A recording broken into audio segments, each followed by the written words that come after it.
Praise the Lord. Glory to God. Hallelujah. ദൈവരെയും തുണയ്ക്കട്ടെ, സഹായിക്കട്ടെ. Jolly okay, ജോഷിയുടെ പുറയിലായോ?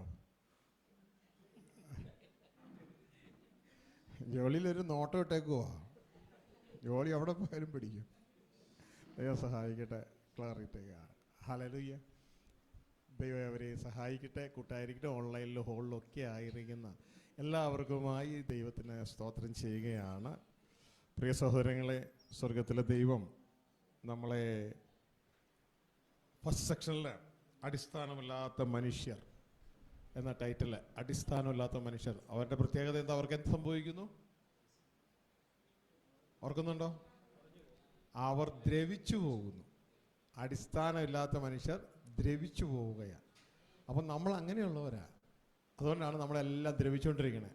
നിങ്ങൾക്ക് സംശയം ഉണ്ടെന്നുണ്ടെങ്കിൽ നിങ്ങൾ ഇരിക്കുന്ന സ്ഥലമുണ്ടല്ലോ, അവിടെ നിങ്ങളുടെ കയ്യ് അല്ലെങ്കിൽ കാല്, ഞങ്ങളൊക്കെ സ്കൂളിൽ ഈ കുഞ്ഞു ക്ലാസ്സിൽ പഠിക്കാൻ പോകുമ്പോൾ നിക്കറിട്ടുണ്ടോ പോണേ. അപ്പോൾ നീലയും വെള്ളയാണ്, നീല ട്രൗസർ വെള്ള ഷർട്ട്. അപ്പോൾ അടുത്തിരിക്കുന്ന ആളുണ്ടല്ലോ, അടുത്തിരിക്കുന്നവൻ്റെ തുടയമേൽ നന്നായിട്ട് ഇങ്ങനെ ഉരയ്ക്കും. അപ്പോൾ ഈ ചെളി ഇങ്ങനെ ഇളകും. ആ പറയും, പോയി കുളിച്ചിട്ട് വാടാ. ശ്രദ്ധിച്ച്, അത് യഥാർത്ഥത്തിൽ കുളിക്കാഞ്ഞിട്ടൊന്നുമല്ല, അത് നമ്മളുടെ ശരീരത്തിലെ തൊലി ദ്രവിച്ചുകൊണ്ടിരിക്കണതിൻ്റെയാണ്. മനസ്സിലായോ? ഏകദേശം 28 ദിവസം കൊണ്ട് നമ്മുടെ ഇന്ന് കാണുന്ന ഈ തൊലിയില്ലേ, അത് പോകും. എന്നിട്ട് അകത്തുനിന്ന് ദൈവം പുതിയ തൊലി തരുന്നത് കൊണ്ടാണ് നമ്മൾ അതുപോലെ തൊലിയായിട്ട് തോന്നണേ. മനസ്സിലായോ? പക്ഷേ പുറത്തേക്ക്, ഈ ലോകത്തേക്ക് വരുമ്പോൾ ഈ തൊലി ലോകത്ത് മരണം വ്യാപരിക്കുക. അതായത് അടിസ്ഥാനം പോയി. അതുകൊണ്ട് നമ്മളുടെ ത്വക്ക് മരിച്ചുകൊണ്ടിരിക്കുക, എല്ലാം മരിച്ചുകൊണ്ടിരിക്കുക. അപ്പോൾ ആ മരിച്ച സെല്ലുകളാണ് ഇങ്ങനെ ഉരയ്ക്കുമ്പോൾ ചെളി രൂപത്തിൽ വരുന്നത്. പിന്നെ കുളിക്കാതിരുന്നാലും ചെളിയും കൂടി ഉണ്ടാവും കേട്ടോ, രണ്ടും കൂടി മിക്സാണ്. അപ്പോൾ പ്രിയ സഹോദരങ്ങളെ, ഇത് പറഞ്ഞതിൻ്റെ അർത്ഥം എന്ന് പറഞ്ഞാൽ, ഇപ്പം നിങ്ങൾ നിങ്ങളുടെ കൈയൊന്ന് തിരുമ്മി നോക്കിക്കോ, ചെളി വരും. യഥാർത്ഥത്തിൽ ആ ചെളി എന്ന് പറയുന്നത് നമ്മുടെ തൊലിയാണ്. അപ്പോൾ 28 ദിവസം കൊണ്ട് അത് പുതിയതായിട്ട് വരും. അപ്പോൾ ഈ മരണം വ്യാപരിക്കുക, ദ്രവിച്ചുകൊണ്ടിരിക്കുക നമ്മൾ. അപ്പോൾ ഇതെല്ലാം ബൈബിള് പറയുന്നു ദ്രവത്വമുള്ളത്. ഇംഗ്ലീഷ് പറഞ്ഞാൽ കറപ്റ്റബിളാണ്. എല്ലാം ഇവിടെ എല്ലാം. ഇപ്പോൾ ഞങ്ങൾ ഇങ്ങോട്ടേക്ക് പോകുന്നപ്പോൾ ചില കടകളിൽ ചിപ്സ്, ശർക്കര വരട്ടി, പിന്നെ 4 വരട്ടി എന്നൊക്കെ എഴുതിയിട്ടുണ്ട്. എനിക്ക് 4 വരട്ടി എന്നാന്ന് മനസ്സിലായില്ല. അപ്പോൾ ഇതൊക്കെ അവർ വിൽക്കാൻ എഴുതി വെച്ചേക്കുക. അപ്പോൾ ഇതെല്ലാം ഒരു സൂപ്പർ മാർക്കറ്റിൽ ചെന്ന് കഴിഞ്ഞാൽ ഇതെല്ലാം ദ്രവിക്കുന്ന ശരീരത്തിന് വേണ്ടിയുള്ള ദ്രവിക്കുന്ന ആഹാരങ്ങളാണ്.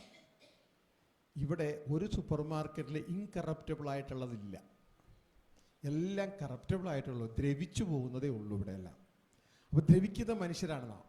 അപ്പം നമ്മളെ സംബന്ധിച്ച് ദ്രവിക്കുന്നത് വേണം, പക്ഷെ ദ്രവിക്കുന്നതൊന്നും നമുക്ക് ഭാവിയിൽ ഉപയോഗിക്കാനായിട്ട്,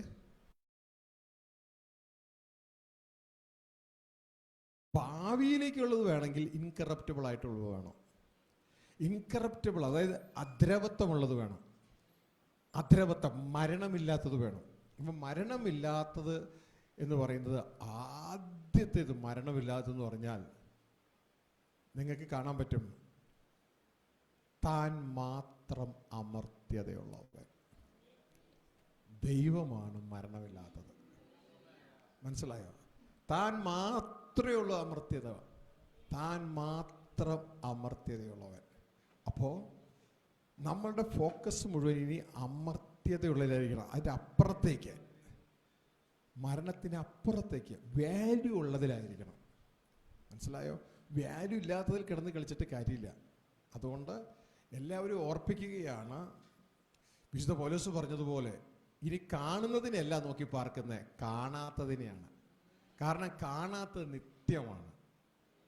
2 കൊരിന്ത്യൻ അതിൻ്റെ 4-ാം അധ്യായം 18-ാം വാക്യം വായിച്ചേ. അപ്പം നമ്മളുടെ ചിന്തകൾ അങ്ങോട്ടേക്ക് വേണം. ഒരു യഥാർത്ഥ കർത്താവ് അയച്ച ഒരു ദൈവദാസനാണെങ്കിൽ നിങ്ങളെ എങ്ങോട്ടേക്ക് ഫിറ്റ് ചെയ്യും? കാണാത്തതിലേക്ക് കൊണ്ടുവന്ന് ഫിറ്റ് ചെയ്യും. മറ്റുള്ളവരൊക്കെ കാണുന്ന, ജനം അന്വേഷിക്കുന്നത് കാണുന്നതാണ്. അപ്പോൾ കാണുന്നതിൽ കൊണ്ട് ഫിറ്റ് ചെയ്ത് ജനത്തിൻ്റെ പോക്കറ്റിലുള്ള എന്തെങ്കിലും മേടിച്ചെടുക്കുക എന്നല്ലാതെ അത് നിത്യതയിൽ ഒരു പ്രയോജനവും ഇല്ല. അപ്പോൾ നിത്യതയിൽ ദൈവദാസനും ജനത്തിനും പ്രയോജനം ഉണ്ടാകണമെങ്കിൽ ഇവരെ കാണാത്തതിലേക്ക് കൊണ്ടുവരണം. വായിച്ചേ. കാണുന്നതിനെ അല്ല, കാണാത്തതിനെ അത്രേ ഞങ്ങൾ നോക്കിക്കൊണ്ടിരിക്കുന്നു. കാണുന്നത് താൽക്കാലികം, കാണാത്തതോ നിത്യം. പ്രിയ സഹോദരങ്ങളെ, ഇവിടെ നിങ്ങൾ മനസ്സിലാക്കണം, കാണുന്നതിനെ അല്ല കാണാത്തതിനെ അത്രയും ഞങ്ങൾ നോക്കി പാർക്കുന്നത്. അപ്പോൾ നിങ്ങൾ പലരും ക്രിസ്തീയ വിശ്വാസത്തിൽ നിലനിൽക്കുന്നവരും അതിൽ വന്നിരിക്കുന്നവരുമാണ്. നിങ്ങൾ അവനവനെ തന്നെ ഒന്ന് പരിശോധിക്കുക. ഞാൻ എന്തിനെയാണ് നോക്കി പാർക്കുന്നത്? കാണുന്നതിനെയാണോ കാണാത്തതിനെയാണ്? എൻ്റെ ആത്യന്തികമായ ലക്ഷ്യം എന്താണ്? നമ്മളെ തന്നെ ഒന്ന് പരിശോധിച്ചിട്ട് കറക്റ്റ് ചെയ്യേണ്ടതാണെന്നുണ്ടെങ്കിൽ നമ്മുടെ ജീവിതം കറക്റ്റ് ചെയ്യുക. ഇതാ നമ്മൾ ശ്രദ്ധിക്കുക, നമ്മൾ നല്ലൊരു പങ്കും ഫോക്കസ് ചെയ്യുന്നത്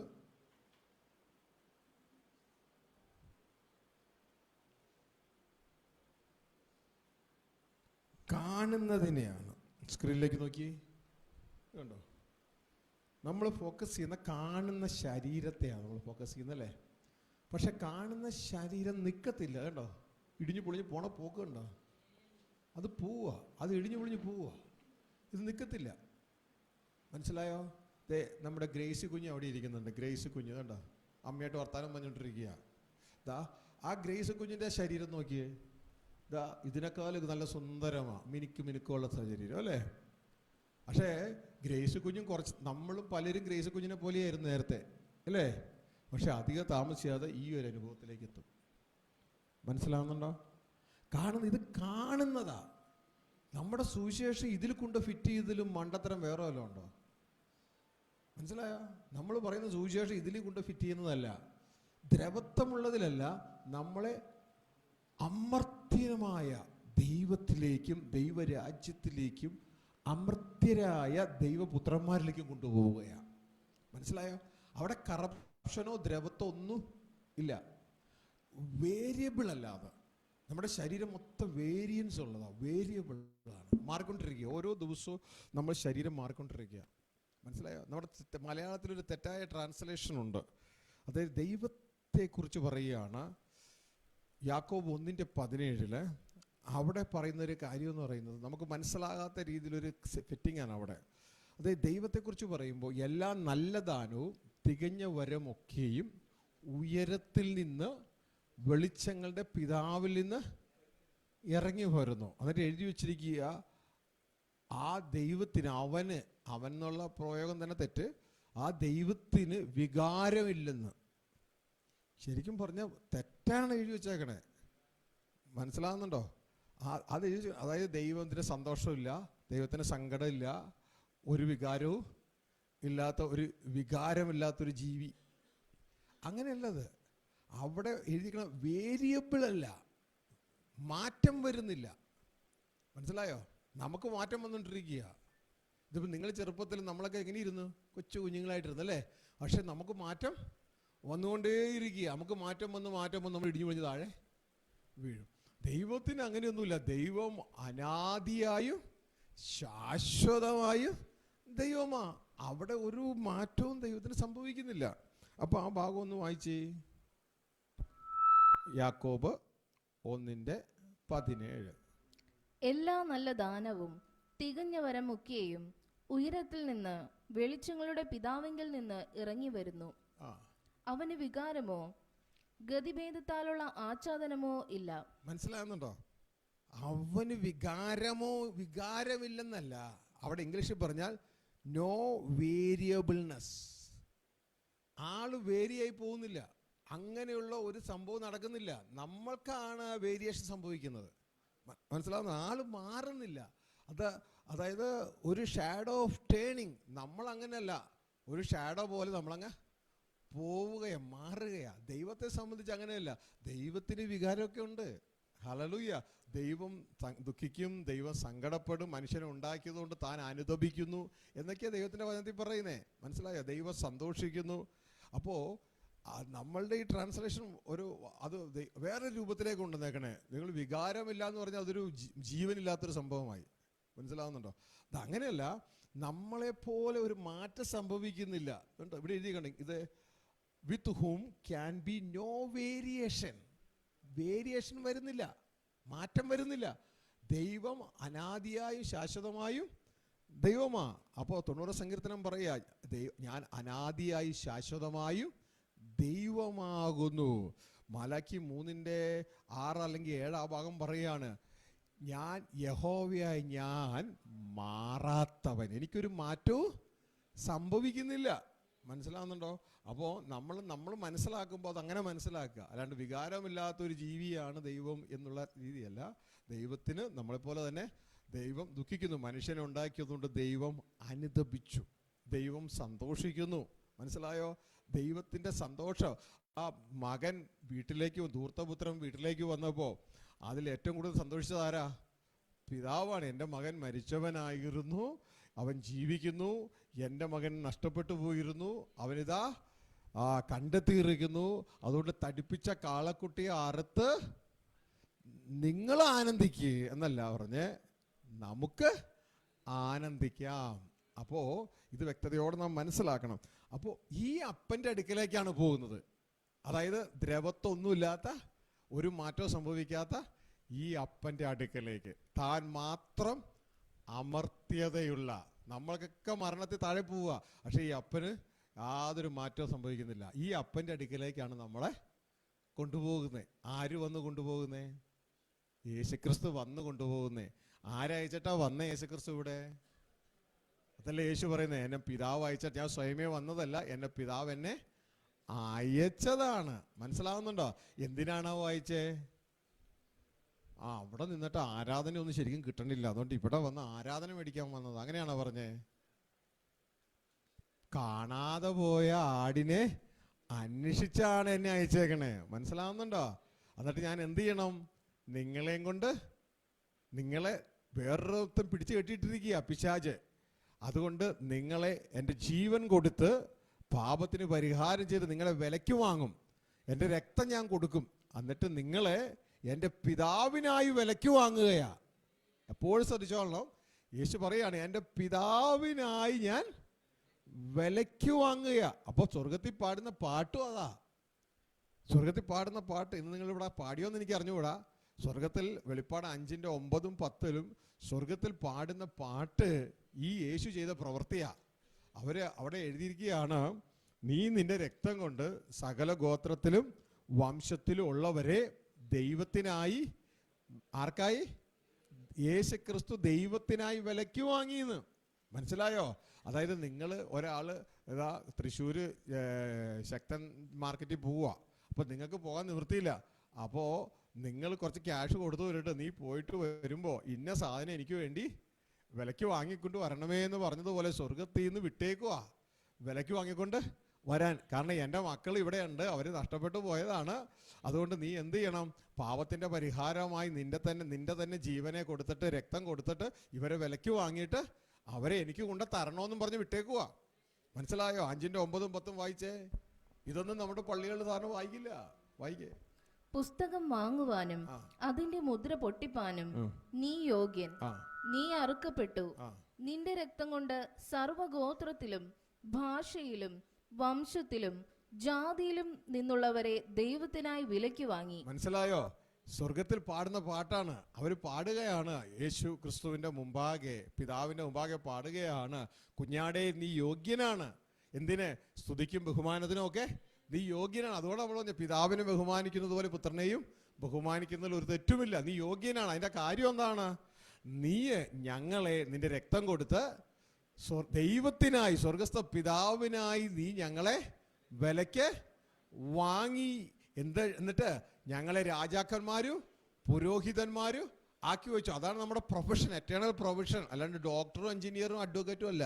മനസ്സിലാക്കിക്കോളാം, നമ്മുടെ എറ്റേണൽ പ്രൊഫഷൻ എന്ന് പറഞ്ഞാൽ നമ്മൾ രാജാക്കന്മാരും പുരോഹിതന്മാരുമാണ്. അപ്പം ഇത് വ്യക്തതയോടെ മനസ്സിലാക്കണം. ആ പ്രൊഫഷൻ എന്ന് പറഞ്ഞാൽ നമ്മളുടെ ദ്രവത്വമുള്ള പ്രൊഫഷൻ അല്ല. നമ്മൾ അവിടെ ഇടിഞ്ഞു പൊളിഞ്ഞ് താഴെ പോവില്ല. നമ്മൾ ദൈവത്തിൻ്റെ മക്കളായി, ദ്രവത്വമില്ലാത്തവരായി നിത്യം രാജാക്കന്മാരാണ്, നിത്യം ദൈവത്തിൻ്റെ മക്കളാണ്. മനസ്സിലാവുന്നുണ്ടോ? ഇത് വ്യക്തതയോടെ മനസ്സിലാക്കണം. അപ്പം ദ്രവത്വത്തിൽ നിന്ന് നമ്മളെ അദ്രവത്വത്തിലേക്ക് കൊണ്ടുപോവുകയാണ്. നമ്മളെ ദ്രവിക്കാൻ കാരണം നമുക്ക് അടിസ്ഥാനം നമ്മുടെ പൊട്ടിപ്പോയി. അടിസ്ഥാനം പോയതുകൊണ്ടാണ് നമ്മൾ ദ്രവിക്കാനായിട്ടുള്ള കാരണം. അതുകൊണ്ടാണ് നിങ്ങൾ ഈ ശരീരത്തെ ഇങ്ങനെ കാണുന്നത്. കണ്ടോ, ഈ ശരീരത്തെ നിങ്ങൾ ഇങ്ങനെ കാണുകയാണ്. ഇത് ഇങ്ങനെ കാണുമ്പോൾ നമുക്ക് പെട്ടെന്ന് മനസ്സിലാകും നമ്മൾ ദ്രവിച്ചു പോകുന്ന ഇനമാണ്, ദ്രവിച്ചു പോവുകയാണ്, ഇതെല്ലാം പെട്ടെന്ന് പോവുകയാണ്. അപ്പം ഇതിൽ പണിയുന്നവരാണ് ശരിക്കും പറഞ്ഞാൽ മണ്ടന്മാർ. ഇത് എന്ത് ചെയ്യണം? ഇതിന് ആ സെമിത്തേരി വരെയുള്ള ഒരു ആയുസേ ഉള്ളൂ. അപ്പം അതിനു വേണ്ടിയുള്ള ഒരു കരുതൽ, അവിടം വരെ കാര്യങ്ങൾ നിവർത്തിക്കാൻ വേണ്ടി നമ്മൾ പ്രവർത്തിക്കാനായിട്ട് ഇടയാകണം. അപ്പോൾ അത് പ്രവർത്തിക്കാതിരിക്കരുത്, പ്രവർത്തിക്കണം. മനസ്സിലാകുന്നുണ്ടോ? ഹല്ലേലൂയ. നിങ്ങൾക്ക് കാര്യങ്ങൾ നന്മകളുണ്ട്. നിങ്ങൾ ആ സമയത്ത് ദൈവത്തിൻ്റെ പ്രവൃത്തി നിങ്ങളുടെ ശരീരം ഉപയോഗിച്ച് ചെയ്യുമ്പോൾ തന്നെ ഒരു പാർട്ട് നിങ്ങൾ കൈകൊണ്ട് അധ്വാനിക്കണം. എന്നിട്ട് എന്തിനാ അധ്വാനിക്കുക? നിങ്ങളൊരു മാതൃകയായിരിക്കണം. ഒരുവൻ്റെയും മുമ്പിൽ കൈ നീട്ടരുത്. മനസ്സിലാവുന്നുണ്ടോ? നിങ്ങൾ കൈ നീട്ടിയാൽ ശരിക്കും ആരാ കൈ നീട്ടണേ? ദൈവത്തിന് നാണക്കേടല്ലേ? ഒന്ന് ശ്രദ്ധിച്ചു നോക്കിയേ, ദൈവത്തിന് നാണക്കേടല്ലേ? അതുകൊണ്ടാണ് ദൈവത്തിൻ്റെ വചനം പറയുന്നത് വേല ചെയ്യാത്തവൻ ഭക്ഷിക്കാതിരിക്കട്ടെ. മനസ്സിലാവുന്നുണ്ടോ? അതുകൊണ്ട് നമ്മൾ അധ്വാനിക്കാനായിട്ട് തയ്യാറാകണം. അത് ബുദ്ധിയോടെ ബോധപൂർവം അധ്വാനിക്കണം. ഹല്ലേലൂയ. ചുമ്മാ അധ്വാനിക്കുകയല്ല, ബുദ്ധിയോടെ ബോധപൂർവം നമ്മൾ അധ്വാനിക്കാനായിട്ട് ഇടയാകണം. അല്ല, നിങ്ങളൊരു ഫുൾ ടൈം ശുശ്രൂഷയ്ക്ക് വിളിച്ചിരിക്കുകയാണോ? നിങ്ങൾക്ക് 24/7 കർത്താവിൻ്റെ വേലയായിട്ട് നിങ്ങൾ നടക്കുവാണോ? ഓക്കെ, ദൈവം നിങ്ങളെ വിളിച്ച രീതിയിൽ നടക്കുക. പൗലോസ് പറയുകയാണ്, ഇതാ നിങ്ങൾക്ക് ഞങ്ങൾ നിങ്ങൾക്കൊരു മാതൃകയാകേണ്ടതിന് ഞങ്ങൾ കൈകൊണ്ട് പ്രവർത്തിച്ച് അധ്വാനിക്കുക അത്രേ ചെയ്യുന്നു. അപ്പം നമ്മളെ കാണുന്നവൻ എപ്പോഴും ഒരു വചനമായിരിക്കണം നമ്മൾ അധ്വാനിക്കുന്നതായിട്ട് കാണണം. മനസ്സിലാവുന്നുണ്ടോ? നമ്മൾ അധ്വാനിക്കുന്നതായിട്ട് കാണണം. ഇതാ നിങ്ങളുടെ മുമ്പിൽ നിൽക്കുന്ന ഞാൻ ഈ കൈ തൂമ്പ പിടിക്കുന്ന കൈയാ. മനസ്സിലാവുന്നുണ്ടോ? ഇതാ ഇന്നലെയോ ഞാൻ നോക്കി കയ്യിൽ തൂമ്പയാ. അപ്പോൾ നിങ്ങൾ എൻ്റെ ഒരു പക്ഷെ ചുറ്റുമുള്ളൊരു ചിന്തിക്കും, ഈ വ്യക്തിക്ക് എന്തിനാ തൂമ്പ പിടിക്കണേ? ഈ വ്യക്തി എന്തിനാ അധ്വാനിക്കണേ? ഈ വ്യക്തി എന്തിനാ നടുന്നേ? ഈ വ്യക്തി എന്തിനാ പ്രവർത്തിക്കണേ? ഇതൊരു മാതൃകയാണ്. മനസ്സിലാവുന്നുണ്ടോ? ആ മാതൃകയാകുമ്പോൾ തന്നെ ദൈവത്തിൻ്റെ വചനം നമ്മളോട് പറയുന്നത് മുട്ടുള്ളവർക്ക് ദാനം ചെയ്യേണ്ടതിന് കൈകൊണ്ട് നല്ലത് പ്രവർത്തിച്ച് അധ്വാനിക്കുക അത്രേ വേണ്ടത്. അപ്പോൾ എൻ്റെ പ്രിയ കുഞ്ഞുങ്ങളെ, നമ്മൾ അത് പ്രവർത്തിക്കുമ്പോൾ ഈ ആയുസ്സിലേക്കല്ല നമ്മൾ യഥാർത്ഥം നോക്കേണ്ടത്, അടുത്ത ആയുസ്സിലേക്ക് നമ്മളെ കയറ്റുവാനുള്ള ദൈവം നമ്മളെ കണ്ടുകൊണ്ടിരിക്കുകയാണ്, നമുക്ക് മാർക്കിട്ടുകൊണ്ടിരിക്കുകയാണ്. മനസ്സിലാവുന്നുണ്ടോ? അപ്പോൾ അല്പത്തിൽ വിശ്വസ്തനായവൻ ദൈവം തന്ന സമയം മുഴുവൻ അത് നമ്മൾ കൺവെർട്ട് ചെയ്തിട്ട് തേജസ്സാക്കി ദൈവഹൃദയത്തിലാണ് വളരേണ്ടത്. ദൈവഹൃദയത്തിലാണ് ചിലരുടെയൊക്കെ പ്രവർത്തനം കാണുമ്പോൾ ഞാൻ എൻ്റെ ഹൃദയത്തിൽ കാണാറുണ്ടോ, ഓക്കെ ഈ വ്യക്തി കൊള്ളാലോ, ആ വ്യക്തി ആരെയും കാണിക്കാൻ വേണ്ടിയല്ല പ്രവർത്തിക്കണമല്ലോ. അപ്പം ഞാൻ ആ വ്യക്തികളെ മനസ്സിലാക്കാറുണ്ട്, ആരെയും കാണിക്കല്ല. അപ്പോൾ മറ്റു പല വ്യക്തികൾ ഇട്ടിട്ട് പോയ പണി ഈ വ്യക്തി കയറി ചെയ്യുന്നത് ഞാൻ കാണാറുണ്ട്. അപ്പോൾ ഇങ്ങനെയുള്ളവർ ചിലരെ കാണുമ്പോൾ എൻ്റെ ഹൃദയത്തിൽ അവരറിയാതെ വളരുകയാണ്, എൻ്റെ ഹൃദയത്തിലാണ് വളരുന്നത്. ഇതേപോലെ നമ്മൾ വളരേണ്ടത് മനുഷ്യഹൃദയത്തിലല്ല, ദൈവഹൃദയത്തിലാണ് വളരേണ്ടത്. ദൈവം നമ്മളെ കണ്ടുകൊണ്ടേയിരിക്കുകയാണ്. മനസ്സിലാകുന്നുണ്ടോ? ഇവൻ എക്സാമ്പിൾ നമ്മൾ നോക്കിക്കഴിഞ്ഞാൽ അത്തിയുടെ കീഴിലിരിക്കുന്ന നദനിയേൽ, ആ നദനിയേൽ ഇങ്ങനെ വരുന്നത് കാണുമ്പോൾ തന്നെ യേശുക്രിസ്തു പറയുകയാണ്, യേശുക്രിസ്തു ഒരുപക്ഷെ ഫിസിക്കലി നദനിയേലിനെ ഒരിക്കലും കണ്ടിട്ടില്ല. ആ വരുന്ന വരവിൽ തന്നെ പറയുകയാണ്, ഇതാ സാക്ഷാൽ ഇസ്രായേലിൻ. അപ്പോൾ യേശുവിൻ്റെ ഹൃദയത്തിൽ ആര് വളർന്നിട്ടുണ്ട്? നദനിയേൽ ഓൾറെഡി വളർന്നിട്ടുണ്ട്. നദനിയേൽ ആരായിട്ടാണ് വളർന്നേ? നിഷ്കളങ്കനായിട്ടാണ് വളർന്നേ. നമ്മൾ ദൈവഹൃദയത്തിൽ ആരായിട്ടാണ് വളരുന്നേ? ഓൾറെഡി വളർന്നു കഴിഞ്ഞു. ഇനി ആ വളർച്ചയുടെ ലെവൽ ഏതാണെന്ന് നമുക്ക് തന്നെ നോക്കാം. ആരായിട്ടാണ് വളരുന്നേ? അനന്യ സഫീറ ദമ്പതികൾ പള്ളിക്കാരാണ്, പള്ളിഭക്തരാണ്. പക്ഷേ ദൈവഹൃദയത്തിൽ വളർന്നത് കള്ളനും കള്ളിയുമായിട്ടാണ്. പക്ഷേ ഭയങ്കര ചർച്ചിൽ ദാനം ചെയ്യുന്നവരാ. മനസ്സിലാവുന്നുണ്ടോ? അപ്പോൾ എൻ്റെ പ്രിയ സഹോദരങ്ങളെ, നമ്മൾ വളരെ ശ്രദ്ധിച്ചോളണം. നമ്മുടെ ഹൃദയത്തിലെ ചിന്തകൾ മൊത്തം ആര് കണ്ടുകൊണ്ടിരിക്കുക? ദൈവം കണ്ടുകൊണ്ടിരിക്കുക. ഹല്ലേലൂയ.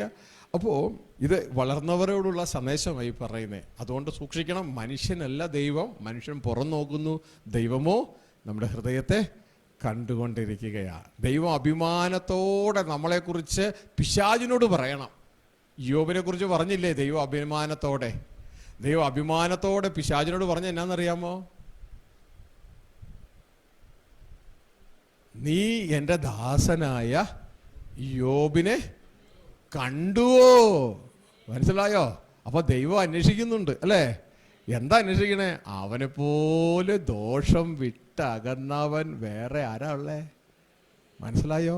അപ്പൊ ദൈവം യോബിന്റെ ഹൃദയം കണ്ടുകൊണ്ടേയിരിക്കുക. അപ്പം നമ്മളെപ്പോഴും ശ്രദ്ധിച്ചോളണം. നമ്മൾ ഈ ആയുസിലേക്കല്ല ഫോക്കസ് ചെയ്യേണ്ടത്, നമ്മൾ ഫോക്കസ് ചെയ്യേണ്ടത് അടുത്ത ആയുസിലേക്കാണ്. ജീവനെ ആഗ്രഹിക്കുകയും ശുഭകാലം കാണുവാൻ ഇച്ഛിക്കുകയും ചെയ്യുന്നവൻ ദോഷം ചെയ്യാതെ തൻ്റെ അധരത്തെയും വ്യാജം പറയാതെ തൻ്റെ നാവിനെയും സൂക്ഷിച്ചു കൊള്ളണം. മനസ്സിലാവുന്നുണ്ടോ? ഇത് നമ്മളെ തന്നെ സൂക്ഷിക്കുന്നതിന് തുല്യമാണ്. അപ്പോൾ ഇനി എന്താണെന്ന് കുറച്ച് സുബോധം നിങ്ങൾക്ക് തരികയാണ്. മനുഷ്യനെ കുറിച്ചുള്ളൊരു ബേസിക് അണ്ടർസ്റ്റാൻഡിങ് നിങ്ങൾക്ക് തരികയാണ്. മനുഷ്യൻ ബേസ് അണ്ടർസ്റ്റാൻഡിങ്. പ്രിയ സഹോദരങ്ങളെ, നമ്മളൊക്കെ ആരുടെ സൃഷ്ടിപ്പാ? ആരുടെ ക്രിയേഷൻ ഇത്? ദൈവത്തിൻ്റെ സൃഷ്ടിപ്പല്ലേ? ഈ മനുഷ്യനെ സൃഷ്ടിച്ചപ്പോൾ മനുഷ്യന് 2 ഭാഗങ്ങളുണ്ട്, 2 ജീവനുണ്ട്. ഇത് വ്യക്തതയോടെ നമ്മുടെ അടിസ്ഥാനം പോയതിനെ കുറിച്ച് ഇനി പറയാൻ പോണേ. അടിസ്ഥാനം പോയതിനെ കുറിച്ച് 2 ഭാഗങ്ങളാണ് മനുഷ്യന്.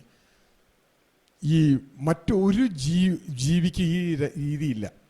നമ്മളെ സംബന്ധിച്ച 2 ഭാഗമാണ്, 2 ജീവനാണ് നമുക്കുള്ളത്. ഒന്ന് ഈ ശരീരത്തിലെ ജീവൻ, നമ്മൾ ഈ സ്ക്രീനിൽ കാണുന്ന ഈ ശരീരത്തിലെ ഈ ജീവൻ. മറ്റൊന്ന് നമ്മളുടെ ഉള്ളിലുള്ള ആത്മാവിലെ ജീവൻ. സോളെന്ന് പറയുന്ന മനുഷ്യനാണ് ദേഹി. ദേഹി എന്ന് പറയുന്ന മനുഷ്യന് 2 ജീവനുണ്ട്. ഒന്ന് ഭൂമിയിലെ ജീവൻ, അതാണ് ബയോസ്, അതാണ് നമ്മുടെ രക്തത്തിലുള്ള ജീവൻ. മറ്റത് ഉൾത്തളത്തിൽ ആത്മാവിലുള്ള ജീവൻ, അതാണ് ദൈവത്തിൻ്റെ ജീവൻ, സൊയി എന്ന് പറയും. ഡോക്ടർമാർക്ക് അതിനെക്കുറിച്ച് അറിയത്തില്ല, അവർക്ക് അറിയാവുന്നത് ബയോസിനെ കുറിച്ച് മാത്രമാണ്. ഈ ശരീരത്തിലെ ജീവൻ ഇത് രക്തത്തിലായിരിക്കണേ. മറ്റേ നമ്മളുടെ അകത്തുള്ള ജീവൻ സൊയെ എന്ന് പറയുന്ന ജീവൻ അതിരിക്കണത് ആത്മാവിലാണ്. മനസ്സിലായോ? അപ്പോൾ ഇവർ ചേട്ടനും അനിയനെയും പോലെയാണ് ഇവർ രണ്ടുപേരും. ചേട്ടൻ അനിയൻ പോലെയാണ് ഈ 2 ജീവൻ. മനസ്സിലായോ? ചേട്ടനാണ് ഈ രക്തത്തിലുള്ള ജീവൻ, ചേട്ടൻ. അനിയനാണ് ആത്മാവിലുള്ള ജീവൻ. ബേസ് ആയിട്ടുള്ള കാര്യമാണ് ഇത്. മനസ്സിലാക്കിയാൽ പിന്നെ വളരെ എളുപ്പമായി. അപ്പോൾ ചേട്ടനും അനിയനെയും പോലെ 2 ജീവനായിട്ടാണ് ഇവരെ കാണിക്കുന്നത്. ഇതാണ് ധൂർത്തപുത്രൻ്റെ കഥയിലെ 2 മക്കൾ. ഒരാൾ ചേട്ടൻ, ഒരാൾ അനിയൻ. മനസ്സിലായോ? അപ്പോൾ ഒരപ്പന് 2 മക്കളുണ്ടായിരുന്നു എന്നാണ് കാണിക്കണേ. അതായത് 2 ജീവനുണ്ട്, 2 ജീവനുണ്ട് ഇവിടെ, മൂത്തതും ഇളയതും. ഇനി മനസ്സിലാക്കേണ്ട ആ ഒരു തലമെന്ന് പറയുന്നത്, ഇതിൽ ഇളയവൻ മരിച്ചുപോയി, അപ്പോഴും മൂത്തവനുണ്ട്.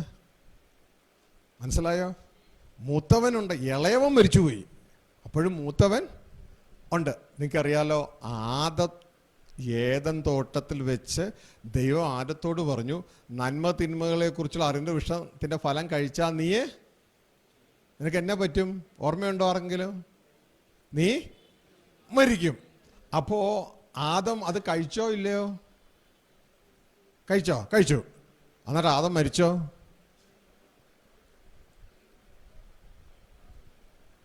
ആദം മരിച്ചോ? അപ്പോൾ ദൈവം നുണ പറഞ്ഞില്ലേ? നിങ്ങൾ പറഞ്ഞു ആദം മരിച്ചില്ലെന്ന്. അപ്പോൾ ദൈവം എന്തു പറഞ്ഞു? ദൈവം ആരായി? നുണയനായി അല്ലേ? നന്മ തിന്മകളെ അറിവിൻ്റെ വൃക്ഷത്തിൻ്റെ ഫലം കഴിച്ചാൽ ആദം മരിക്കുമെന്ന് പറഞ്ഞില്ലേ? പക്ഷെ നിങ്ങളോട് ചോദിച്ചപ്പോൾ ആദം മരിച്ചോ എന്ന് ചോദിച്ചപ്പോൾ മരിച്ചില്ല. അപ്പോൾ ശരിക്കും പറഞ്ഞാൽ നിങ്ങൾ പറഞ്ഞത് ശരിയാണ്, ദൈവം പറഞ്ഞു ശരിയാണ്. ആദത്തിലെ അനിയൻ മരിച്ചു, ചേട്ടൻ മരിച്ചില്ല. മനസ്സിലായോ? അനിയൻ മരിച്ചു, ചേട്ടൻ മരിച്ചില്ല. അനിയനല്ല വീട്ടിൽ നിന്ന് പോയേ, അനിയനാണ് വീട്ടിൽ നിന്ന് പോയേ. പിതാവ് പറയുന്നുണ്ട്, എൻ്റെ ഈ മകൻ മരിച്ചവനായിരുന്നു, എൻ്റെ ഈ മകൻ നഷ്ടപ്പെട്ടവനായിരുന്നു. അപ്പോഴും മറ്റേ മകൻ എവിടെയുണ്ട്? അവിടെയൊക്കെ വയലിൽ അവിടെ ഇവിടെയൊക്കെ ഉണ്ട്. മനസ്സിലാവുന്നുണ്ടോ? ആ മകനാണ് ഈ മകൻ. മനസ്സിലായോ? ഈ കാണുന്ന മകനാണ്, മനസ്സിലായോ? ആ മൂത്ത മകനാണ് ഈ കാണുന്ന മകൻ. ഈ കാണുന്നത് പിടുത്തം കിട്ടിയ അവന്, ആ മൂത്ത മകന് യഥാർത്ഥത്തിൽ അടിസ്ഥാനം എന്ന് പറയുന്നത് ഇളയ മകനായിരുന്നു. ആ മൂത്ത മകന് യഥാർത്ഥത്തിൽ അടിസ്ഥാനം എന്ന് പറയുന്നത് ഇളയ മകനായിരുന്നു. അടിസ്ഥാനം പോയി. അടിസ്ഥാനം പോയപ്പോഴാണ് ഇതാ മൂത്ത മകൻ ഇതേപോലെ ആയിപ്പോയി. പിടുത്തം കിട്ടിയ? അതുകൊണ്ട് ഏദൻ തോട്ടത്തിൽ ശവസംസ്കാരം ഒന്നും നടന്നില്ല. പക്ഷേ 930 വർഷം കഴിഞ്ഞപ്പോൾ ആദം എത്ര വർഷം ജീവിച്ചു? 930 വർഷം ജീവിച്ചു. 930 വർഷം കഴിഞ്ഞപ്പോൾ തീർച്ചയായും ഭൂമിയിൽ എവിടെയോ ആദത്തിന് ഇതുപോലെ ശവസംസ്കാരം കിട്ടി. പിടുത്തം കിട്ടിയ? അതേപോലെ ആദത്തിൻ്റെ ജഡത്തിലെ മക്കളാണ് നമ്മൾ. അതുകൊണ്ട് നമുക്കും ഭൂമിയിൽ എന്തുണ്ട്? ഇടിഞ്ഞു പൊളിഞ്ഞ് ഈ താഴെ വീഴും. അപ്പോൾ സംസ്കാരമൊക്കെ ഉണ്ട്. പിടുത്തം കിട്ടിയ? അപ്പോൾ ഇതാണ് പുറത്തെ മനുഷ്യൻ. മനസ്സിലാവുന്നുണ്ടോ? ഈ പുറത്തെ മനുഷ്യൻ്റെ ഫൗണ്ടേഷൻ എന്ന് പറയുന്നത് അകത്തെ മനുഷ്യനാണ്. നമ്മുടെ ഉള്ളിൽ അകത്തെ മനുഷ്യൻ മരിച്ചു, ആത്മമനുഷ്യൻ മരിച്ചുപോയി. ഇനി സ്വർഗത്തിലെ ദൈവം ചെയ്യുന്നത് എന്താന്ന് പറഞ്ഞാൽ, തൻ്റെ പുത്രനെ ഭൂമിയിലേക്ക് അയച്ച് ഈ ഫൗണ്ടേഷൻ പോയ മനുഷ്യനില്ലേ, അനിയൻ മരിച്ചുപോയില്ലേ, ആ മരിച്ചുപോയ അനിയന് വീണ്ടും ജീവിപ്പാൻ, വീണ്ടും ജനിപ്പാൻ അധികാരം കൊടുക്കുകയാണ്. മനസ്സിലാവുന്നുണ്ടോ? അതിൻ്റെ പേരാണ് വീണ്ടും ജനനം. അപ്പം നീ വീണ്ടും ജനിക്കുമ്പോൾ നീ മതത്തിൽ ചേരുകയല്ല, നീ വീണ്ടും ജനിക്കുമ്പോൾ സ്വർഗത്തിലെ ദൈവം നിനക്ക് വീണ്ടും അടിസ്ഥാനം ഇട്ട് തരികയാണ്. മനസ്സിലായോ? നഷ്ടപ്പെട്ട അടിസ്ഥാനം നിനക്ക് വീണ്ടും ഇട്ട് തരികയാ. ഇത് കിട്ടിയാൽ നീ രക്ഷപ്പെട്ടു. ഇത് തിരിച്ച് നിനക്ക് കിട്ടിയാൽ നീ രക്ഷപ്പെട്ടു. ആ അടിസ്ഥാനത്തിൻ്റെ മേൽ വളരുന്ന ഒരുത്തനും മരിക്കത്തില്ല. ഇതാ ക്രിസ്തു പറയുന്നത്, എന്നിൽ വിശ്വസിക്കുന്നവൻ മരിച്ചാലും ജീവിക്കും. എന്നിൽ വിശ്വസിച്ചു, പക്ഷെ നീ മരിക്കുന്നത് ഈ ശരീരത്തിലെ മരിക്കത്തുള്ളൂ. പക്ഷെ പുതിയ മനുഷ്യനിൽ നിനക്ക് സ്പിരിറ്റ് ബോഡിയാണ്, ആത്മശരീരമാകട്ടെ. പെടുത്താൻ കിട്ടിയോ? കുറേ നാൾ പിടിക്കും ഇത് ചവച്ചരച്ച് ഇറക്കിയെന്ന് കിട്ടണമെന്നുണ്ടെങ്കിൽ. മനസ്സിലായോ? പെട്ടെന്ന് എനിക്ക് ഫ്രഷായിട്ട് പപ്പയിൽ നിന്ന് കിട്ടി. ഞാനിത് നിങ്ങൾക്ക് ഇട്ട് തരുമ്പോൾ നിങ്ങളിത് മുട്ടുമ്പോൾ നിന്ന് ദൈവസന്നിധിയിൽ ഓരോ നിമിഷം ധ്യാനിക്കുമ്പോൾ അതെന്തപ്പോൾ അവിടെ അങ്ങനെ ബ്ലോക്കായി. പിന്നെ അടുത്ത പ്രസംഗം വരുമ്പോൾ നിങ്ങൾ ദൈവത്തോട് പ്രാർത്ഥിക്കുന്നതെങ്കിൽ അതും നിങ്ങൾക്ക് മനസ്സിലാവും. അപ്പോൾ പിന്നെ വേറെ സ്ഥലത്ത് നിന്ന് വന്നാൽ പിന്നെ ഇങ്ങനെ എന്താ അതങ്ങനെ വീണ്ടും ബ്ലോക്കായി. അങ്ങനെ എല്ലാ ബ്ലോക്കുകളും മാറുമ്പോൾ ഈ നദി പുറത്തേക്ക് ഇങ്ങനെ ഒഴുകി വരാനായിട്ട് ഇടയാകും. ഇച്ചിരി സമയമെടുക്കും, ഭാരപ്പെടേണ്ട, ഭയപ്പെടേണ്ട. അപ്പോൾ ഇപ്പോൾ നമ്മൾ ഇനി നമ്മൾ എന്താ ഇത് പറഞ്ഞതിൻ്റെ ഉദ്ദേശം എന്ന് പറഞ്ഞാൽ, ഇനി നമ്മൾ ഫോക്കസ് ചെയ്യണം ഇതിലേക്കായിരിക്കരുത്. ഞാൻ എന്താ ഈ ദുബായിലെ ബിസിനസ്സും അതും ഇതൊക്കെ ഒരു സൈഡിലേക്ക് ആക്കിയിട്ട് ഇങ്ങനെ ഇതിലിറങ്ങിയേ. കർത്താവ് ഇത് മനസ്സിലാക്കി തന്നു.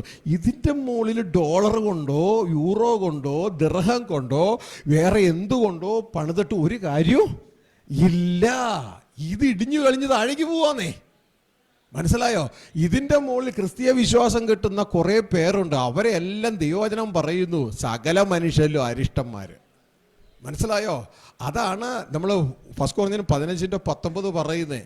അപ്പോൾ ജനത്തിന് അതാണ് താല്പര്യം, നല്ലൊരു പങ്കിന്. കാരണം അവർ കുരുടന്മാരാ, അവർക്ക് കാഴ്ച കിട്ടണം. എടുത്തേക്കൊന്ന് വായിച്ച് 15:19. നാം ഈ ആയുസ്സിൽ മാത്രം ക്രിസ്തുവിൽ പ്രത്യാശ വച്ചിരിക്കുന്നുവെങ്കിൽ, നാം ഈ ആയുസ്സിൽ മാത്രം ക്രിസ്തുവിൽ പ്രത്യാശ വെച്ചിരിക്കുന്നുവെങ്കിൽ സകല മനുഷ്യരിലും അരിഷ്ടരാണ്. അവസാനം ഒറിജിനൽ ക്രിസ്തു പറയും, ഞാൻ ഒരു കാലത്ത് നിങ്ങളെ അറിഞ്ഞിട്ടില്ല. നമ്മളൊക്കെ എന്തുപോലെയാണ് മക്കളെന്നറിയാമോ? നമ്മളൊക്കെ മുറിഞ്ഞുപോയ ശാഖകൾ പോലെയാണ്. ആദത്തിന്റെ മക്കളില്ലേ, ഫൗണ്ടേഷൻ പോയെന്ന് പറഞ്ഞില്ല നിങ്ങളോട്? പറഞ്ഞായിരുന്നോ? ഫൗണ്ടേഷൻ പോയെന്ന് പറഞ്ഞില്ലേ? ഫൗണ്ടേഷൻ പോയ ഒരു മരത്തെ കണ്ടിട്ടുണ്ടോ? ഒരു മരം വെട്ടുകാരൻ ഒരു മരത്തെ മുറിച്ചിട്ട് കഴിഞ്ഞാൽ ആ മരത്തിന് എന്ത് പോയി? ഫൗണ്ടേഷൻ പോയില്ലേ? അതിൻ്റെ വേര് പോയില്ലേ? ഇല്ലേ? വേര് പോയില്ലേ? ഇനി അത് എന്ത് സംഭവിക്കും? അതിവേഗം ചിലപ്പോൾ കുറച്ച് നേരത്തേക്കൊക്കെ ഇതുപോലെയൊക്കെ ഇരിക്കും, ഫ്രഷ് പോലെ.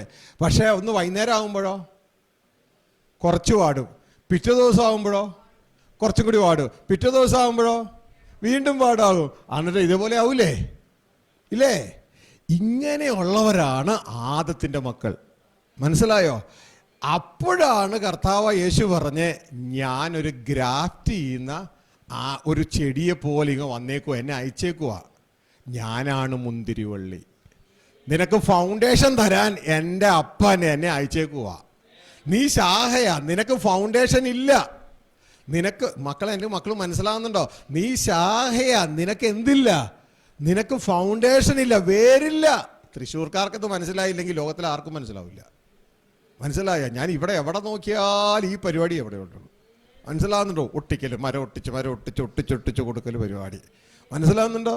അപ്പോൾ യേശു പറയാണ്, ഞാനെന്ന് പറയുന്നത് മുന്തിരിവള്ളിയാണ്. എനിക്ക് എന്നാ ഉണ്ട്? ഫൗണ്ടേഷൻ ഉണ്ട്, വേരുണ്ട്. നിനക്ക് എന്തില്ല? ഫൗണ്ടേഷൻ ഇല്ല, വേരില്ല.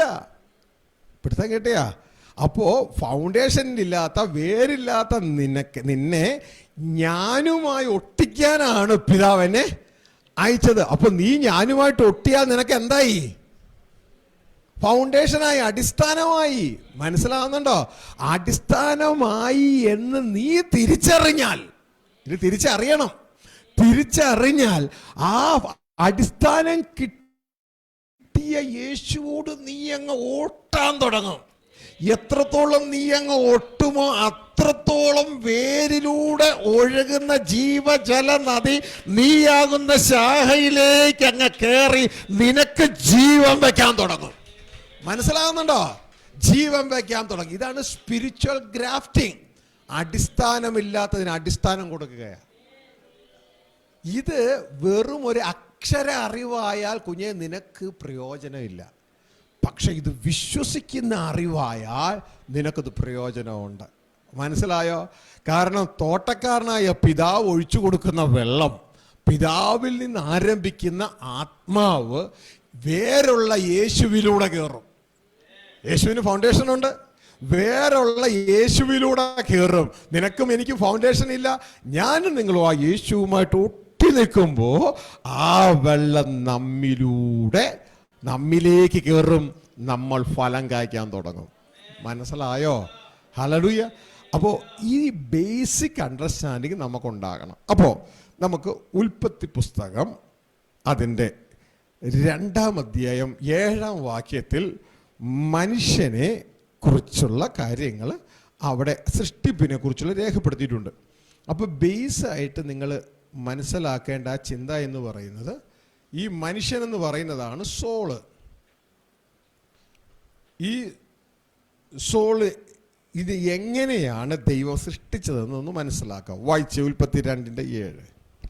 യഹോവയായ ദൈവം നിലത്തെ പൊടി കൊണ്ട് മനുഷ്യനെ നിർമ്മിച്ചിട്ട് അവന്റെ മൂക്കിൽ ജീവശ്വാസം ഊതി, മനുഷ്യൻ ജീവനുള്ള ദേഹിയായി തീർന്നു.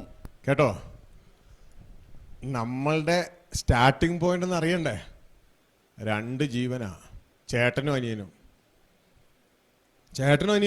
2 ജീവൻ ഒറ്റടിക്ക്. ചേട്ടോ, നിങ്ങൾ സ്ക്രീനിലുണ്ട്. യഹോവയായ ദൈവം നിലത്തെ പൊടി കൊണ്ട് മനുഷ്യനെ നിർമ്മിച്ചിട്ട് കഴിഞ്ഞു. മനുഷ്യനെ ഉണ്ടാക്കി കഴിഞ്ഞു. നിർമ്മിച്ചിട്ട് മനുഷ്യൻ കഴിഞ്ഞു. മനസ്സിലായോ? മനുഷ്യനെ ഉണ്ടാക്കി കഴിഞ്ഞു. നിലത്തെ പൊടി കൊണ്ട് മനുഷ്യൻ നിർമ്മിച്ചിട്ട് എന്ന് പറഞ്ഞു കഴിഞ്ഞാൽ തീർന്നില്ല പരിപാടി. ഇനി അടുത്ത പരിപാടിയാ. ഈ മനുഷ്യനെ നിർമ്മിച്ച മനുഷ്യനാണ് ചേട്ടൻ. ധൂർത്തപുത്രൻ്റെ കഥയിലെ ചേട്ടനാണിത്. നിർമ്മിച്ചു. നിങ്ങളുടെയൊക്കെ വീട്ടിൽ അനിയനാണ് ആദ്യം വന്ന, ചേട്ടനാണ് ആദ്യം ജനിച്ചത്? ചേട്ടനല്ലേ? അപ്പോൾ ആദ്യം ജനിച്ചവനെ ചേട്ടനെന്ന് പറയുക അല്ലേ? ആദ്യം ജനിച്ചു ഇല്ലേ? ഇരട്ടകൾ ജനിച്ചാൽ തന്നെ നോക്കിയേ, ഏശാവും യാക്കോബും. അതിൽ ആരെയാ ചേട്ടാന്ന് വിളിക്കണേ? ആദ്യം വന്നവനാ. അതാരാ? ഏശാവ്. അത് ഇതിൻ്റെ ഒരു നിഴലാ. ഹല്ലേലൂയ. ഇത് ശ്രദ്ധിച്ച് കേൾക്കുക. അങ്ങനെ മനുഷ്യനെ നിർമ്മിച്ചു കഴിഞ്ഞു. ഇനി അപ്പോൾ ഒരു ജീവൻ വന്നു കഴിഞ്ഞാൽ അതാണ് നമ്മുടെ ശരീരത്തിലെ ജീവൻ. ബയോസ് എന്ന് പറയും, ബയോളജിക്കൽ ലൈഫ്. അതാണ് ഡോക്ടർമാർ അറിയുന്നത്. ആ ജീവനാണ് രക്തത്തിലുള്ള ജീവൻ. അതാണ് ലേവ്യ 17:11 പറയുന്നത്, ശരീരത്തിൻ്റെ ജീവൻ രക്തത്തിലല്ലോ ഇരിക്കുന്നത്. മനസ്സിലാവുന്നുണ്ടോ? അത് ശരീരത്തിൻ്റെ ജീവനാ. ഒന്ന് എടുത്തെങ്കിൽ ഒന്ന് വായിച്ചേ. ലേവ്യ 17:11. മാംസത്തിന്റെ ജീവൻ രക്തത്തിലല്ലോ ഇരിക്കുന്നത്. കേട്ടോ? മാംസത്തിന്റെ ജീവൻ ഇരിക്കുന്ന എവിടെയാ? അപ്പൊ നിലത്തെ പൊടി കൊണ്ട് എന്താ ഉണ്ടാക്കിയേ? മാംസം. മനസ്സിലായോ? ജഡരക്തങ്ങളാണ് ജലത്തെ പൊടി കൊണ്ട് ഉണ്ടാക്കിയ. മൃഗങ്ങളെ ഉണ്ടാക്കുന്നത് പോലെ തന്നെ. മനസ്സിലാകുന്നുണ്ടോ? അത് രക്തത്തിലാണ് ഇരിക്കുന്നത്. നിങ്ങൾ കേട്ടിട്ടില്ലേ ആള് പറയുന്നത്? ഇച്ചിരി നേരത്തെ ആയിരുന്നെങ്കിൽ ആള് മരിക്കത്തില്ലായിരുന്നു. ഇന്നലെ രാത്രി 8 മണിക്കാണ് വണ്ടി ഇടിച്ചത്. വലിയൊരു സൈഡിലേക്ക് ആള് തെറിച്ചു പോയി. പക്ഷെ ആരും കണ്ടില്ല. നേരം വെളുത്തപ്പോഴാ കണ്ടത്. ബ്ലഡ് പുറത്തേക്ക് ഒഴുകി ആള് നേരം വെളുക്കാറായപ്പോൾ ഞങ്ങൾ എടുത്തോണ്ട് പോകുമായിരുന്നു ആശുപത്രിയിലേക്ക്. ഒപ്പം മരിച്ചു. ബ്ലഡ് മൊത്തം ഒഴുകിപ്പോയി. അപ്പൊ രക്തം പോയി എന്ത് സംഭവിക്കും? മരണം സംഭവിക്കും. മനസ്സിലായോ? അതാണ് ഡോക്ടർമാർക്ക് അറിയാവുന്ന കാര്യം. ശരീരത്തിന്റെ ജീവൻ രക്തത്തിലാണ് ഇരിക്കുന്നത്. അതാണ് ചേട്ടായി. മനസ്സിലായോ? യഹോവയായ ദൈവം നിലത്തെ പൊടി കൊണ്ട് മനുഷ്യനെ നിർമ്മിച്ചിട്ട് മനസ്സിലാവുന്നുണ്ടോ? ഞാൻ ആദ്യം ഇറച്ചിക്കറി ഉണ്ടാക്കിയിട്ട് പിന്നെ അതിലേക്ക് എന്ത് ചെയ്തു? അല്ലെങ്കിൽ ആദ്യം സാമ്പാർ ഉണ്ടാക്കിയിട്ട് പിന്നെ ഞാൻ ഇച്ചിരി കടുക് പൊട്ടിക്കാന്ന് വിചാരിച്ചിരിക്കുമ്പോഴായിരുന്നു ചേട്ടായി വന്നത്. അപ്പൊ ഓൾറെഡി സാമ്പാർ ഉണ്ടാക്കി, ഇനിയിപ്പോ കടുകും കൂടി പൊട്ടിച്ച് ഇട്ടാ മതി. ഇനി മനുഷ്യനെ നിർമ്മിച്ചു. ഇനി എന്താ ചെയ്യുന്ന അടുത്ത പരിപാടി? കടുക് പൊട്ടിച്ചിടുന്നത് പോലെ ബ്യൂട്ടിഫിക്കേഷൻ അടുത്ത പരിപാടി കൊടുക്കാൻ പോവുകയാണ്. അപ്പൊ ഭൂമിയിൽ നിന്നാണ് ആദ്യത്തത് എടുത്തത്, പൊടി അല്ലേ? ഇനി എടുക്കാൻ പോണത് ഭൂമിയിൽ നിന്നല്ല, സ്വർഗത്തിന്റെ പാർട്ട് ചേർക്കാൻ പോവാ. മനസ്സിലായോ? അപ്പൊ ഓൾറെഡി ഭൂമിയിൽ നിന്നൊന്നുണ്ടാക്കി, ഇനി സ്വർഗത്തിന്റെ പാർട്ട് ചേർക്കുമ്പോൾ അടുത്ത ജീവനായി. അടുത്ത ജീവൻ അതാണ് അനിയന്റെ ജീവൻ. ഹല്ലേലൂയ. അപ്പൊ സ്വർഗത്തിന്റെ പാർട്ട് ചേർക്കുമ്പോൾ മനുഷ്യനെ നിർമ്മിച്ചിട്ട് മനുഷ്യന്റെ ബൂക്കിലേക്ക്, അപ്പൊ മനുഷ്യൻ ഓൾറെഡി ഉണ്ട്, മനുഷ്യന്റെ ബൂക്കിലേക്ക് ജീവശ്വാസം ഊതാൻ പോവുക. ആ ഊതുന്നത് എവിടെ നിന്നാണ് വരുന്നത്? നിങ്ങൾ ഊതി നോക്കിയേ. നിങ്ങളുടെ കൈ എടുത്ത് ഇങ്ങനെ വെച്ചേ, കൈ വെച്ചേ. കാറ്റടിച്ചോ? എവിടെ നിന്നാ വന്നേ? നിങ്ങളുടെ ഉള്ളിൽ നിന്നല്ല വന്നേ. അപ്പൊ ദൈവം ഊതിയപ്പോ എവിടെ നിന്നായിരിക്കും വരുന്നേ? ദൈവത്തിൽ നിന്ന് തുടങ്ങുകയാണ്, ദൈവത്തിൽ നിന്ന് വരികയാണ്. മനസ്സിലാവുന്നുണ്ടോ? അതിലേക്ക് ദൈവം ഊതി മനുഷ്യന് അടുത്ത ഹയർ ലെവൽ ലൈഫ് കിട്ടുക, ഉയർന്നത് കിട്ടുകയാ. മനുഷ്യൻ ജീവനുള്ള ഏതാ ജീവൻ? സൊയേ, ദൈവത്തിന്റെ ജീവൻ. അതിന്റെ ഹെബ്രായ വാക്കാണ് സൊയേ. ശ്രദ്ധിക്കുക, ജീവനുള്ള ദേഹിയായി തീർന്നു. ഹല്ലേലൂയ. നെഫേഷ് എന്നുള്ളൊരു വേർഡാണ്. ഗ്രീക്ക് ഹെബ്രായ ഭാഷ മാറി പോകുന്നതുകൊണ്ട് പറയുന്ന സൊയേ എന്ന് പറയുന്നത് യഥാർത്ഥ ഗ്രീക്ക് വേർഡാണ്. മറ്റേത് ദൈവത്തിന്റെ ജീവനുള്ള ദേഹിയായി, സൂക്കയായി തീർന്നു. ദേഹിയായി തീർന്നു. അപ്പോൾ ഈ ദേഹി എന്ന് പറഞ്ഞാൽ വേറെ ഒന്നുമല്ല, സോളാണ്. സോള്. അതിന് ഗ്രീക്ക് ഭാഷയിൽ പറയുന്നതാണ് സൂക്കേ. സൂക്കയ്ക്ക് ഒരു സൈഡിൽ മനുഷ്യന്റെ ജീവൻ, ബയോസ്, രക്തത്തിലുള്ള ജീവൻ, മറു സൈഡിൽ ദൈവത്തിന്റെ ജീവൻ, അതാണ് സൊയി അല്ലെങ്കിൽ സൊയേ, ഇസഡോയി. രണ്ട് ജീവൻ. അപ്പോൾ ദേഹിക്ക് രണ്ട് ജീവനുമായിട്ടാണ് ദേഹി വന്നേക്കണേ. ഒരു മനുഷ്യൻ രണ്ട് ജീവനുള്ളവനായിട്ടാണ് ദൈവം സൃഷ്ടിച്ചത്. മനസ്സിലായോ? ഒന്ന് മൃഗത്തിലുള്ളതുപോലെ ബയോസ്, ബയോളജിക്കൽ ലൈഫ്. മറ്റത് ദൈവപുത്രന്റെ ജീവൻ, സൊയേ. ഇനി യേശു വന്നത് ബയോസ് തരാനല്ല, മനുഷ്യന്റെ ജീവൻ തരാനല്ല, നഷ്ടപ്പെട്ടുപോയ ദൈവത്തിന്റെ ജീവൻ സൊയേ തരാനാണ് യേശു വന്നത്. അതുകൊണ്ടാണ് യേശു പറയുന്നത്, എന്നെ പിതാവ് അയച്ചിട്ടാണ് ഞാൻ വന്നത് നിങ്ങൾക്ക് ജീവൻ തരാനും അത് സമൃദ്ധിയായി തരുവാൻ. ഏത് ജീവൻ? യേശുവെ, ഞങ്ങൾക്കൊക്കെ ജീവനുണ്ടല്ലോ, പിന്നെ എന്തിനാ വേറൊരു ജീവൻ നീ തരുന്നേ? ഞങ്ങൾ ഇതാ പാൻറ് ഷർട്ടോ അല്ലെങ്കിൽ കന്തൂറ് ഇട്ടുകൊണ്ട് നടന്നു പോകുന്നു, ചുരിദാർ ഇട്ടുകൊണ്ട് നടന്നു പോകുന്നു, പിന്നെ പൊട്ടത്തരം പറയുന്നത് ഞങ്ങൾക്ക് ജീവൻ തരാനാണെന്ന്. അപ്പോഴാണ് യേശു പറയുന്നത്, വ്യക്തമായിട്ട് പറയുന്നത്, നിനക്ക് ജീവൻ തരുന്നത് ഏത് ജീവനാണെന്നറിയാമോ? ഏതെനിൽ നഷ്ടപ്പെട്ടില്ലേ, ആ ജീവനാണ്, ഫൗണ്ടേഷൻ ലൈഫാണ് നിനക്ക് തരുന്നത്. മനസ്സിലായോ? ദൈവം നിങ്ങളുടെ ഹൃദയം തുറക്കട്ടെ, മനസ്സിലാക്കാൻ ദൈവം സഹായിക്കട്ടെ, ഹൃദയം തുറക്കട്ടെ. ഫൗണ്ടേഷൻ ലൈഫാണ് തരുന്നത്. കാരണം ഓൾറെഡി ജീവനുള്ള ആൾക്ക് പിന്നെ വേറെന്തൊരു ജീവനാ? അങ്ങനെ നമ്മൾ ചിന്തിക്കും അല്ലേ? ഞാൻ ജീവനോടെ ഇരിക്കുക, അദ്ദേഹം എന്നോട് പറയുന്നു ഞാൻ നിനക്ക് ജീവൻ തരാൻ വന്നതാണെന്ന്. ഏത് ജീവനാ? ഏതെങ്കിലും നീ നഷ്ടപ്പെടുത്തിയില്ലേ ഹൗവ ദമ്പതികൾ, ആ ജീവൻ നിനക്ക് തിരികെ തരാനാണ് ഞാൻ വന്നത്, എന്നെ അയച്ചിട്ടാണ് ഞാൻ വന്നത്. പിടുത്തം കിട്ടുന്നുണ്ടോ? ഹല്ലേലൂയ. അപ്പോ ഈ ഉപമ എന്ന് പറയുന്ന സംഭവം എന്നാന്നറിയാമോ? ഭൂമിയിലെ ഒരു കഥ, അതിലൂടെ സ്വർഗത്തിലെ അർത്ഥം, ആത്മീയ അർത്ഥം നമുക്ക് മനസ്സിലാക്കിച്ച് തരികയാണ്. ഉപമ ആ എക്സ്റ്റൻറ്റിൽ മാത്രമേ എടുക്കാൻ പാടുള്ളൂ. ഉപമ അതിൻ്റെ അപ്പുറത്തേക്ക് എടുക്കരുത്, ഇപ്പുറത്തേക്ക് എടുക്കരുത്. ഒരേ അർത്ഥം, ഓരോ ഉപമയിൽ ഓരോ അർത്ഥമാണ്. ഇപ്പൊ എക്സാമ്പിള്, സ്വർഗരാജ്യം കടുക് മണിക്ക് സദൃശ്യം. മനസ്സിലായോ? അപ്പം നമ്മൾ ചിന്തിക്കരുത് അത് ഏത് സൂപ്പർ മാർക്കറ്റിൽ നിന്നായിരിക്കും മേടിച്ചത് ആ കടുക് മണി. അങ്ങനെ ചിന്തിക്കരുത്. അതിൽ പറയുന്ന അർത്ഥം മാത്രം ഉൾക്കൊള്ളാൻ പാടുള്ളൂ, അതിൻ്റെ അപ്പുറത്തേക്ക് പോകരുത്. പിടുത്തം കിട്ടിയോ? കടുക് മണിക്ക് സദൃശ്യം. അപ്പോൾ യേശു പറഞ്ഞു, കടുക് മണി വിത്തുകളിൽ ഏറ്റവും ചെറുതെങ്കിലും അത് വിതച്ചിട്ട് അത് ഏറ്റവും വലിയ വൃക്ഷമായി മാറും. നിങ്ങൾക്ക് വിവരമില്ലാത്തതുകൊണ്ടാണ്, തൃശ്ശൂർക്കാർക്ക് ഇത്തിരി വിവരമുണ്ടെന്ന് ഞാൻ ചിന്തിച്ചു. കാരണം ഇവിടെ മൊത്തം ചെടിയാണെന്നാണ്, ചെടി സംഭവമാണ് എൻ്റെ മനസ്സിൽ.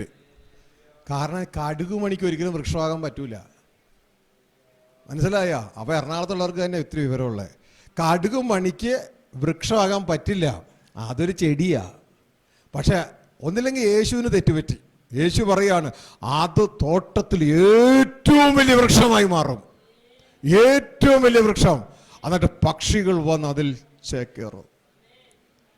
എന്താ പറഞ്ഞതിൻ്റെ അർത്ഥം എന്നറിയോ നിങ്ങൾക്ക്? ഈ കടുകുമണി എന്ന് പറയുന്നത് വളരെ ചെറുതാ, വളരെ ചെറുതായ ഈ കടുകുമണി ദൈവരാജ്യത്തിന് സദൃശമാണ്. അതായത് ഇത് ചെറുതെന്ന് കാണിക്കുന്നത്, ഒന്ന്, ഇതൊരു വിത്തിന് തുല്യമാണ്.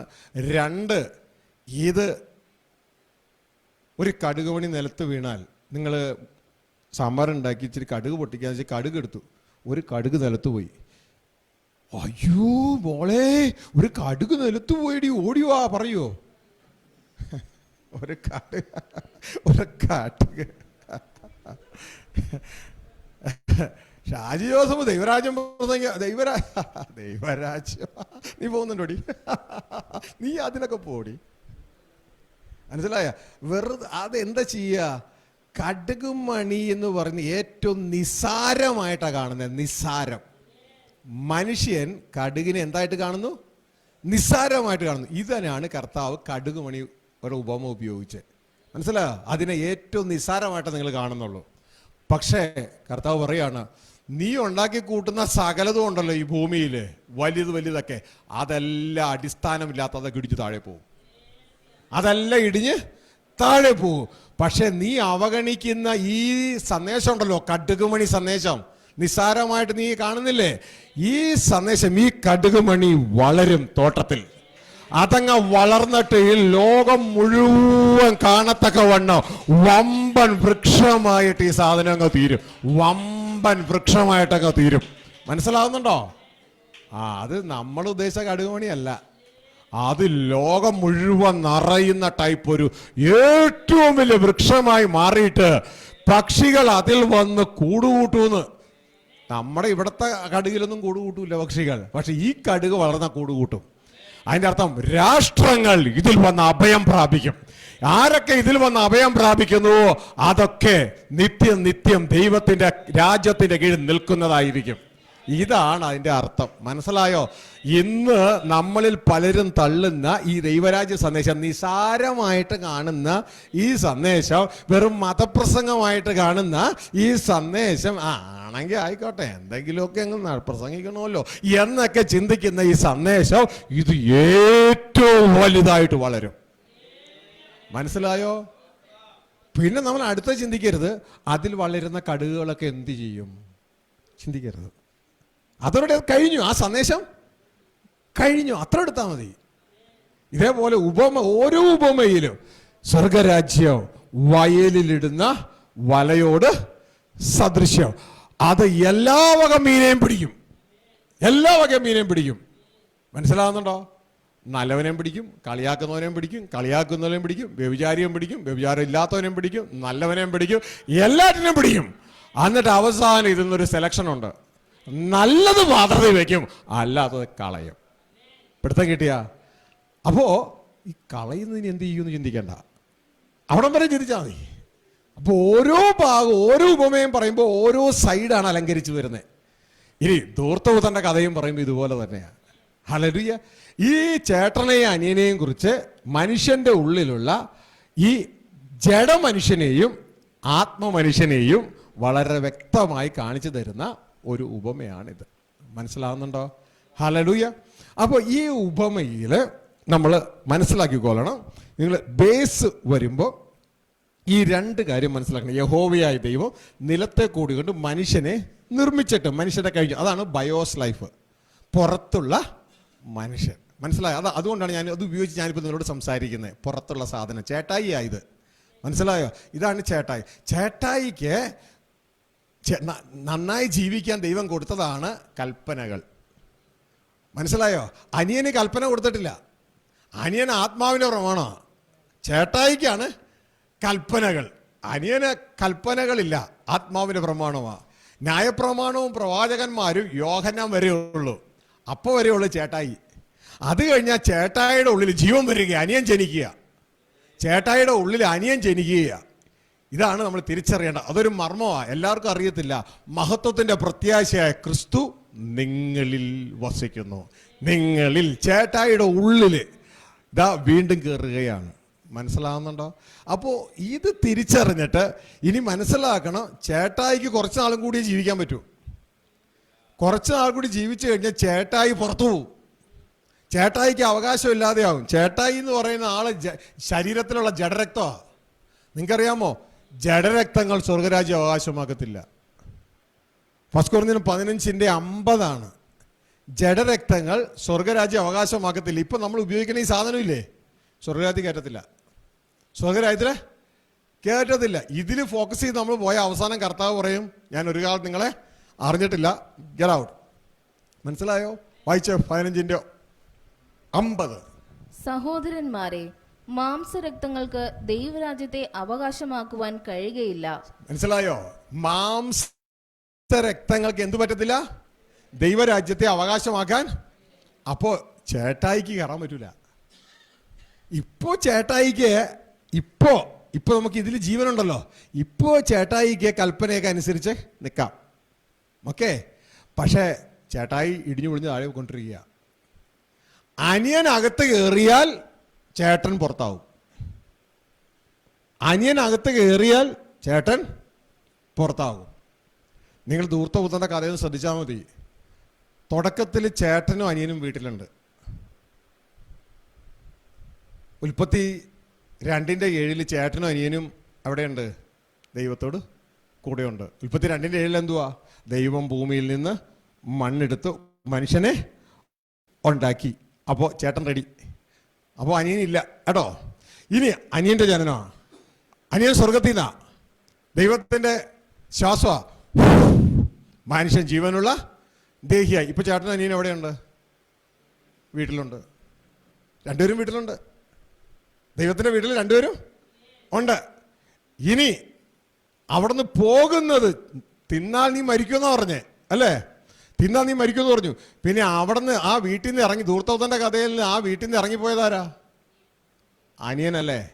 അല്ലേ? അനിയൻ ഇറങ്ങിപ്പോയപ്പോ പിതാവ് പറയാണ്, എൻ്റെ മോൻ മരിച്ചു, എൻ്റെ മോൻ മരിച്ചു, അവനെ കാണാതെ പോയി.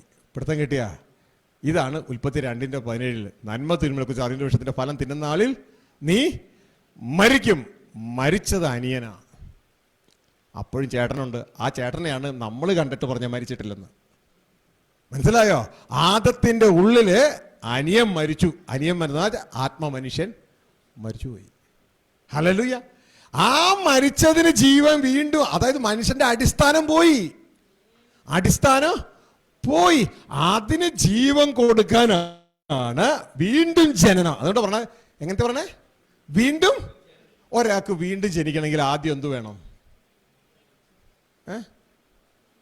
ജനിക്കണമെങ്കിൽ അങ്ങ് ജനിച്ചാ മതി, അല്ലേ? വീണ്ടും ജനിക്കണമെങ്കിലോ? മരിക്കാതെ വീണ്ടും ജനിക്കാൻ പറ്റുമോ? അതാണ് ഉൽപ്പത്തി 2:17 പറയണത്. നന്മ തിന്മകളെ കുറിച്ച് അതിന്റെ വിഷയത്തിന്റെ ഫലം തിന്നുന്ന നാളിൽ നീ മരിക്കും. മരിച്ചു. മനസ്സിലായോ? ആ മരിച്ചത് കൊണ്ടാണ് ദൈവവചനം ജനിച്ചു എന്ന് പറയാതെ വീണ്ടും ജനിച്ചു എന്ന് പറയുന്നത്. പിടുത്തം കിട്ടിയ? ഹല്ലേലൂയ. ആ വീണ്ടും ജനിച്ചു. നമുക്ക് അടിസ്ഥാനം കിട്ടി. ഈ അടിസ്ഥാനം കിട്ടിയെങ്കിലും പഴയത് എന്ത് ചെയ്യും? ദ്രവിച്ച് തന്നെ പോകും. മനസ്സിലായോ? അതാണ് റോമ 8:10 പറയുന്നേ. റോമ 8:10 പറയാണ്, നമ്മുടെ അകത്ത് ആത്മാവിൽ ജീവൻ കിട്ടിയിട്ടുണ്ടെങ്കിലും പുറത്തെ ശരീരം ചേട്ടായിയുടെ ആയതുകൊണ്ട് അത് മരിക്കും. മനസ്സിലാവുന്നുണ്ടോ? വായിച്ചേ. ക്രിസ്തു നിങ്ങളിൽ ഉണ്ടെങ്കിലോ ശരീരം പാപം നിമിത്തം മരിക്കേണ്ടതെങ്കിലും ആത്മാവ് നീതി നിമിത്തം ജീവനാകുന്നു. മനസ്സിലാകുന്നുണ്ടോ? ക്രിസ്തു നിങ്ങളിൽ ഉണ്ടെങ്കിൽ അതിന്റെ അർത്ഥം എന്ന് പറഞ്ഞാൽ നിങ്ങൾ വീണ്ടും ജനിച്ചിട്ട് ഉണ്ടെങ്കിൽ ശരീരം ചേട്ടായിയുടെ ആണേ, പാപം നിമിത്തം മരിക്കുമെങ്കിലും ആത്മാവ് അകത്ത് നീതി നിമിത്തം ജീവനുള്ളതാകുന്നു. പിടുത്തം കിട്ടിയ? അപ്പോ പുറമെ പ്രത്യാശ വെക്കരുത്. പുറമെ എന്ത് ചെയ്തോളണം? പുറം നമുക്ക് എന്ത് ചെയ്യണമെന്നറിയാമോ? ഈ പുറം നമ്മുടെ ജീവിതത്തിൽ നമുക്ക് നൽകിയത് സെമത്തേരി വരെ പോകത്തുള്ളൂ. അനിയൻ ജയിച്ചാൽ, അതായത് സോള് അനിയനുമായിട്ട് കണക്ട് ചെയ്ത് സോള് ജയിച്ച് വീട്ടിൽ കയറിയാൽ ഈ ശരീരം ഉണ്ടല്ലോ, അപ്പോൾ മരിച്ചിട്ട് അവകാശത്തിൽ നിന്ന് പോകും. ശരീരം മരിച്ച് അവകാശത്തിൽ നിന്ന് ജഡരക്തങ്ങൾ സ്വർഗരാജ്യം അവകാശമാകത്തില്ല. ഇനി ആ മകൻ, ഇളയ മകൻ മരിച്ചും പോയി, നഷ്ടപ്പെട്ടും പോയി. നമ്മൾ ലൂക്കോസ് 15 വായിക്കുമ്പോൾ കാണാം, ഇളയ മകൻ മരിച്ചും പോയി, നഷ്ടപ്പെട്ടും പോയി. എന്നാൽ ഇവൻ തിരിച്ചു വീട്ടിൽ വരും. അത് ക്രിസ്തുവിൻ്റെ പ്രവൃത്തി മൂലമാണ്. മനസ്സിലാവുന്നുണ്ടോ? വീണ്ടും ജനിച്ച് ക്രിസ്തുവാകുന്ന വഴിയിലൂടെ അവൻ മടങ്ങി അപ്പൻ്റെ അടുക്കൽ വന്ന് ഇവൻ അപ്പൻ്റെ വീട്ടിൽ കയറുമ്പോൾ ശ്രദ്ധിച്ചോളണം, ചേട്ടായി പുറത്തായി. ചേട്ടായി പിന്നെ വീടിനകത്ത് കയറുന്നില്ല. ചേട്ടായി വീടിനകത്ത് കയറാതെ റിലക്റ്റൻ്റ് ആയിട്ട് പുറത്ത് നിൽക്കുക. അതോടുകൂടെ ഇനി ചേട്ടായി നാളെ കയറുമോ, ഇവർ തമ്മിൽ വീണ്ടും സംസാരിക്കുമോ, ഇതൊന്നുമില്ല. കഥ സ്റ്റോപ്പ്, കട്ട്. മനസ്സിലാവുന്നുണ്ടോ? അതായത് അനിയനകത്ത് കയറി ചേട്ടൻ പുറത്ത് നിൽക്കുക. ഇതാണ് അവസാനം നടക്കുന്നത്. ജഡരക്തങ്ങൾ സ്വർഗരാജ്യത്തിന് പുറത്ത് കഴിഞ്ഞു, ചേട്ടായി വെളിയില്. എന്നാൽ ക്രിസ്തുവിൽ വീണ്ടും ജനിച്ച പുതിയ സൃഷ്ടി അകത്ത്. മനസ്സിലാവുന്നുണ്ടോ? ഹല്ലേലൂയ. ഇത് മനസ്സിലാക്കാൻ നിങ്ങളുടെ ഹൃദയം ദൈവം തുറക്കട്ടെ. നിങ്ങൾ ഇതിൻ്റെ ഇടയിൽ കമൻറ്റുകൾ അങ്ങോട്ടും കൂടി പാസ് ചെയ്യരുത്. നിങ്ങൾ നിങ്ങളെ തന്നെ ബ്ലോക്ക് ചെയ്യുകയാണ്. ഹല്ലേലൂയ. അപ്പോൾ ഈ സത്യം മനസ്സിലാക്കിയിട്ട് ആദത്തിലുള്ളതിൽ ഫോക്കസ് ചെയ്യാതെ ക്രിസ്തുവിലുള്ളതിൽ ഫോക്കസ് ചെയ്യുക, പുതിയ സൃഷ്ടിയിൽ ഫോക്കസ് ചെയ്യുക. അതുകൊണ്ടാണ് ദൈവത്തിൻ്റെ വചനം നമ്മളോട് പറയുന്നത്, ഇനി ആദത്തിലുള്ള ഈ ശരീരത്തിലെ പരിച്ഛേദനവും അഗ്രചർമ്മവും വെള്ളയുടുപ്പും മീശവടിയും വെള്ളച്ചുരിദാറും ഇതിലേക്കൊന്നുമല്ല ഫോക്കസ് ചെയ്യേണ്ടത്, പുതിയ സൃഷ്ടിയിൽ ഫോക്കസ് ചെയ്യേ. അതാ ദൈവവചനം, അനിയനിൽ ഫോക്കസ് ചെയ്യേ. മനസ്സിലാകുന്നുണ്ടോ? അതാണ് ഗലാത്യ ലേഖനം 6:15 പറയുന്നത്. എടുത്തെങ്കിൽ ഒന്ന് വായിച്ചേ. പരിച്ഛേദനയല്ല അഗ്രചർമ്മവുമല്ല, പുതിയ സൃഷ്ടി അത്രേ കാര്യം. മനസ്സിലാവുന്നുണ്ടോ? അപ്പൊ നമ്മളിനി പഴയ ശരീരത്തിലെ കുറെ നിയമങ്ങൾ പറഞ്ഞുകൊണ്ടിരിക്കുക. അതൊന്നും അല്ല ഇനി കാര്യം. ശരീരം വൃത്തിയായിട്ട് സൂക്ഷിക്കുക, വൃത്തിയായിട്ട് സൂക്ഷിക്കുക. ശരീരഭാഗങ്ങളൊന്നും മറ്റുള്ളവരെ കാണിക്കാതെ മാന്യമായി കവർ ചെയ്ത്, ഇത് ദൈവത്തിൻ്റെ ആലയമാണെന്ന് എന്നെ കണ്ടാൽ മറ്റുള്ളവരെ പുച്ഛിക്കരുതെന്നും, എന്നെ കണ്ടാൽ എന്നിലൂടെ ദൈവം വെളിപ്പെടുന്ന തക്കവണ്ണം മാന്യമായിട്ട് ഇതിനെ സൂക്ഷിക്കുക. അപ്പോൾ തന്നെ മനസ്സിലാക്കുക, ശരീരത്തിലെ നിയമങ്ങളല്ല ഇനി എനിക്ക് കാര്യങ്ങൾ. പ്രധാനമായും കാര്യം എന്ന് പറയുന്നത് പുതിയ സൃഷ്ടി, അനിയനാണ് ഇനി കാര്യം. മനസ്സിലായോ? പുതിയ സൃഷ്ടിയാണ് ഇനി കാര്യം. അപ്പം നമ്മൾ എങ്ങോട്ട് ഫോക്കസ് ചെയ്യണം? പുതിയ സൃഷ്ടിയിലേക്ക് ഫോക്കസ് ചെയ്യണം. ഇത് മനസ്സിലാക്കി നമ്മുടെ ജീവിതം പ്രാവർത്തിക തലത്തിൽ കൊണ്ടുവരാനായിട്ട് ഇടയാകണം. മനസ്സിലാവുന്നുണ്ടോ? ഹല്ലേലൂയ. അപ്പോൾ എൻ്റെ പ്രിയ സഹോദരങ്ങളെ, ഇത് മനസ്സിലാക്കി പ്രവർത്തിക്കുമ്പോൾ ഇനി നമ്മളുടെ ഫോക്കസ് മുഴുവൻ എറ്റേണലായിട്ടുള്ള കാര്യങ്ങളിലായിരിക്കണം, മാറ്റമില്ലാത്ത കാര്യങ്ങളിലായിരിക്കണം. മനസ്സിലായോ? മാറ്റമില്ലാത്ത ഒന്നാമത്തെ കാര്യമാണ് നമ്മുടെ അപ്പൻ. ദൈവത്തിന് ഒരു മാറ്റവും ഇല്ല. ദൈവപുത്രനായ ക്രിസ്തുവിന് ഒരു മാറ്റവും ഇല്ല. അതുകൊണ്ടാണ് ക്രിസ്തു പറയുന്നത്, ഈ ഭൂമിയിലെ പ്രശ്നങ്ങൾ വെച്ച് നിങ്ങൾ തളരണ്ട, ദൈവത്തിൽ വിശ്വസിപ്പിൻ, എന്നിലും വിശ്വസിപ്പിൻ. യോഹന്നാൻ 14:1. അപ്പം നിങ്ങൾ ഇനി ഭൂമിയിലേക്ക് ഇറങ്ങുമ്പോൾ പല പല വിഷയങ്ങളും പ്രശ്നങ്ങളൊക്കെ ഉണ്ടാകും. അതോർത്ത് തളരേണ്ട. പ്രശ്നങ്ങൾ നിങ്ങളെ ഉയർത്താൻ ദൈവം തരുന്ന അവസരങ്ങളാണ്. നിങ്ങളെ ഉയർത്താൻ ദൈവം തരുന്ന അവസരങ്ങൾ അങ്ങനെ നിങ്ങൾ കാണണം. മനസ്സിലാവുന്നുണ്ടോ? ഹല്ലേലൂയ. ഇതാ കൊടുങ്കാറ്റുകൾ, ഇതാ ഒരു കഴുകന് പറന്നു കയറാനുള്ള അവസരമാണ്. താൻ പറക്കണ്ട, താൻ ആ കൊടുങ്കാറ്റിൽ നിന്നു കൊടുത്താൽ മതി, കൊടുങ്കാറ്റ് തന്നെയും കൊണ്ട് പോക്കി അങ്ങ് പൊക്കോളും. മനസ്സിലാവുന്നുണ്ടോ? അടുത്ത സ്റ്റേജിലേക്ക് നിങ്ങൾക്ക് കയറാനുള്ള ഒരു അവസരമാണ് പ്രശ്നങ്ങൾ. മനസ്സിലാവുന്നുണ്ടോ? ജോസഫിൻ്റെ മുമ്പാകെ പ്രശ്നം വന്നു അല്ലേ? ജോസഫിൻ്റെ മുമ്പാകെ പ്രശ്നം വന്നപ്പോൾ ജോസഫിനെ തൻ്റെ സഹോദരങ്ങൾ പൊട്ടക്കിണറ്റിലേക്ക് തള്ളി ഇല്ലേ? അവരെ അടിമ മാർക്കറ്റിൽ വിറ്റു, ചെയ്യാത്ത കുറ്റത്തിന് അവനെ ജയിലിൽ അടച്ചു. ഇതൊക്കെ ലോകത്തിലെ മനുഷ്യർ ചെയ്തു. എന്നാൽ ഈ കൊടുങ്കാറ്റിൽ സ്വർഗത്തിലെ ദൈവം എന്താ ചെയ്തേ? അവനെ ആ പൊട്ടക്കിണറ്റിൽ നിന്ന് പൊക്കിയെടുത്ത് അടിമ മാർക്കറ്റിലൂടെ കടത്തിവിട്ട്, ജയിലിലൂടെ കടത്തിവിട്ട് ഈജിപ്തിൻ്റെ ഭരണാധികാരിയാക്കി അങ്ങ് മാറ്റി. അപ്പോൾ മനസ്സിലാക്കേണ്ട കാര്യം എന്ന് പറയുന്നത്, പ്രശ്നങ്ങൾ നിന്നെ തളർത്താനല്ല, പ്രശ്നങ്ങൾ നിന്നെ വളർത്താനാണ്. എപ്പോ നീ പ്രശ്നങ്ങളെ കുറിച്ച് മൊത്തം പ്രശ്നമാണല്ലോ, മൊത്തം തലവേദനയാണല്ലോ, അതായി പലപ്പോഴും പറയല്ലേ, പണ്ടാരം ഏതായാലും പോയി എല്ലാം നശിച്ച്, ഇങ്ങനെ പറഞ്ഞുകൊണ്ടിരുന്ന ഇസ്രായേൽ മക്കളുടെ അവസ്ഥയായിരിക്കും. ഇസ്രായേൽ മക്കളെ എന്നാ ചെയ്തേ? അവര് പിറുപിറുത്തു, ദൈവം അവരെ മരുഭൂമിയിൽ തള്ളിയും ഇട്ടു. പകരം മനസ്സിലാക്കണം, എന്തെല്ലാം പ്രതികൂലങ്ങൾ വന്നാൽ, എന്തെല്ലാം വിഷയങ്ങൾ വന്നാൽ, എൻ്റെ ദൈവത്തിന് എനിക്ക് തരാൻ ദോഷമൊന്നുമില്ല. ഇപ്പോൾ ക്രൂശാണ്, കുഴപ്പമില്ല. ഇത് 1-ാം ദിവസമാ, ഇപ്പോൾ ക്രൂശാണ്, കുഴപ്പമില്ല. ഇത് 2-ാം ദിവസമാ, ഇപ്പോൾ ക്രൂശാണ്, കുഴപ്പമില്ല. 3-ാം ദിവസം കഴിയുകയാ, ദൈവം എന്നെ ഉയർത്തെഴുന്നേൽപ്പിക്കുക. ഈ ഒരു മനോഭാവത്തോട് കൂടെ തന്നെ പോണം. പിറുപിറുക്കരുത്. മുന്നോട്ട്. നീ ഇവിടെ ആരെയും നോക്കണ്ട, പകരം സിംഹാസനത്തിൽ നിൽക്കുന്ന ദൈവത്തെ നോക്കിയാൽ മതി. സിംഹാസനത്തിൽ ഇരിക്കുന്ന നിന്റെ അപ്പനെ കണ്ടാൽ മതി. നീ ഉയരപ്പെടാനായിട്ട് ഇടയാകും. മനസ്സിലായോ? എനിക്ക് സഹായം എവിടെ നിന്ന് വരുന്നു? തെക്ക് നിന്നല്ല, വടക്ക് നിന്നല്ല, പടിഞ്ഞാറ് നിന്നല്ല, മനുഷ്യരെ അല്ല നീ നോക്കേണ്ടത്. എൻ്റെ സഹായം ഉയരത്തിൽ നിന്ന് വരുന്നു. ആകാശത്തെയും ഭൂമിയെ ഉണ്ടാക്കിയ ദൈവത്തിൽ നിന്ന് എൻ്റെ സഹായം വരുന്നു. പ്രിയമകനെ നീ വിശ്വസിക്കുക, പ്രിയമകളെ നീ വിശ്വസിക്കുക. വിശ്വസിച്ചാൽ നീ ദൈവ മഹത്വം കാണ്. നിന്റെ വിഷയത്തിന്റെ മധ്യേ, നിന്റെ പ്രശ്നത്തിന്റെ മധ്യേ ദൈവത്തിന്റെ മഹത്വം കാണ്. അനേകർ ഈ ശബ്ദ കാഴ്ച പരിധിയിൽ ഈ കാണുന്ന മകനെ, നിന്റെ വിഷയത്തിന് ദൈവത്തിന്റെ പരിഹാരം നീ കാണുക.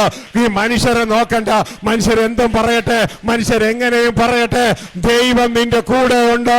ജോസഫിനോട് കൂടെ ദൈവം ഇരുന്നത് കൊണ്ട് ജോസഫ് ചെയ്തതല്ല, ആ ദൈവം സാധിപ്പിച്ചതുപോലെ നിന്റെ കൂടെ ഇരിക്കുന്ന ദൈവം നീ ചെയ്യുന്നതല്ല സാധിപ്പിക്കുവാനും 100% നിനക്ക് ജയം തരാനും ആ ദൈവം നിന്റെ കൂടെയുണ്ട്. ഈ തിരിച്ചറിവ് ഉണ്ടായ ഈ തിരിച്ചറിവ് ഉണ്ടായ ദൈവപുത്രൻ മരണത്തിൽ നിന്ന് ഉയർത്തെഴുന്നേറ്റു.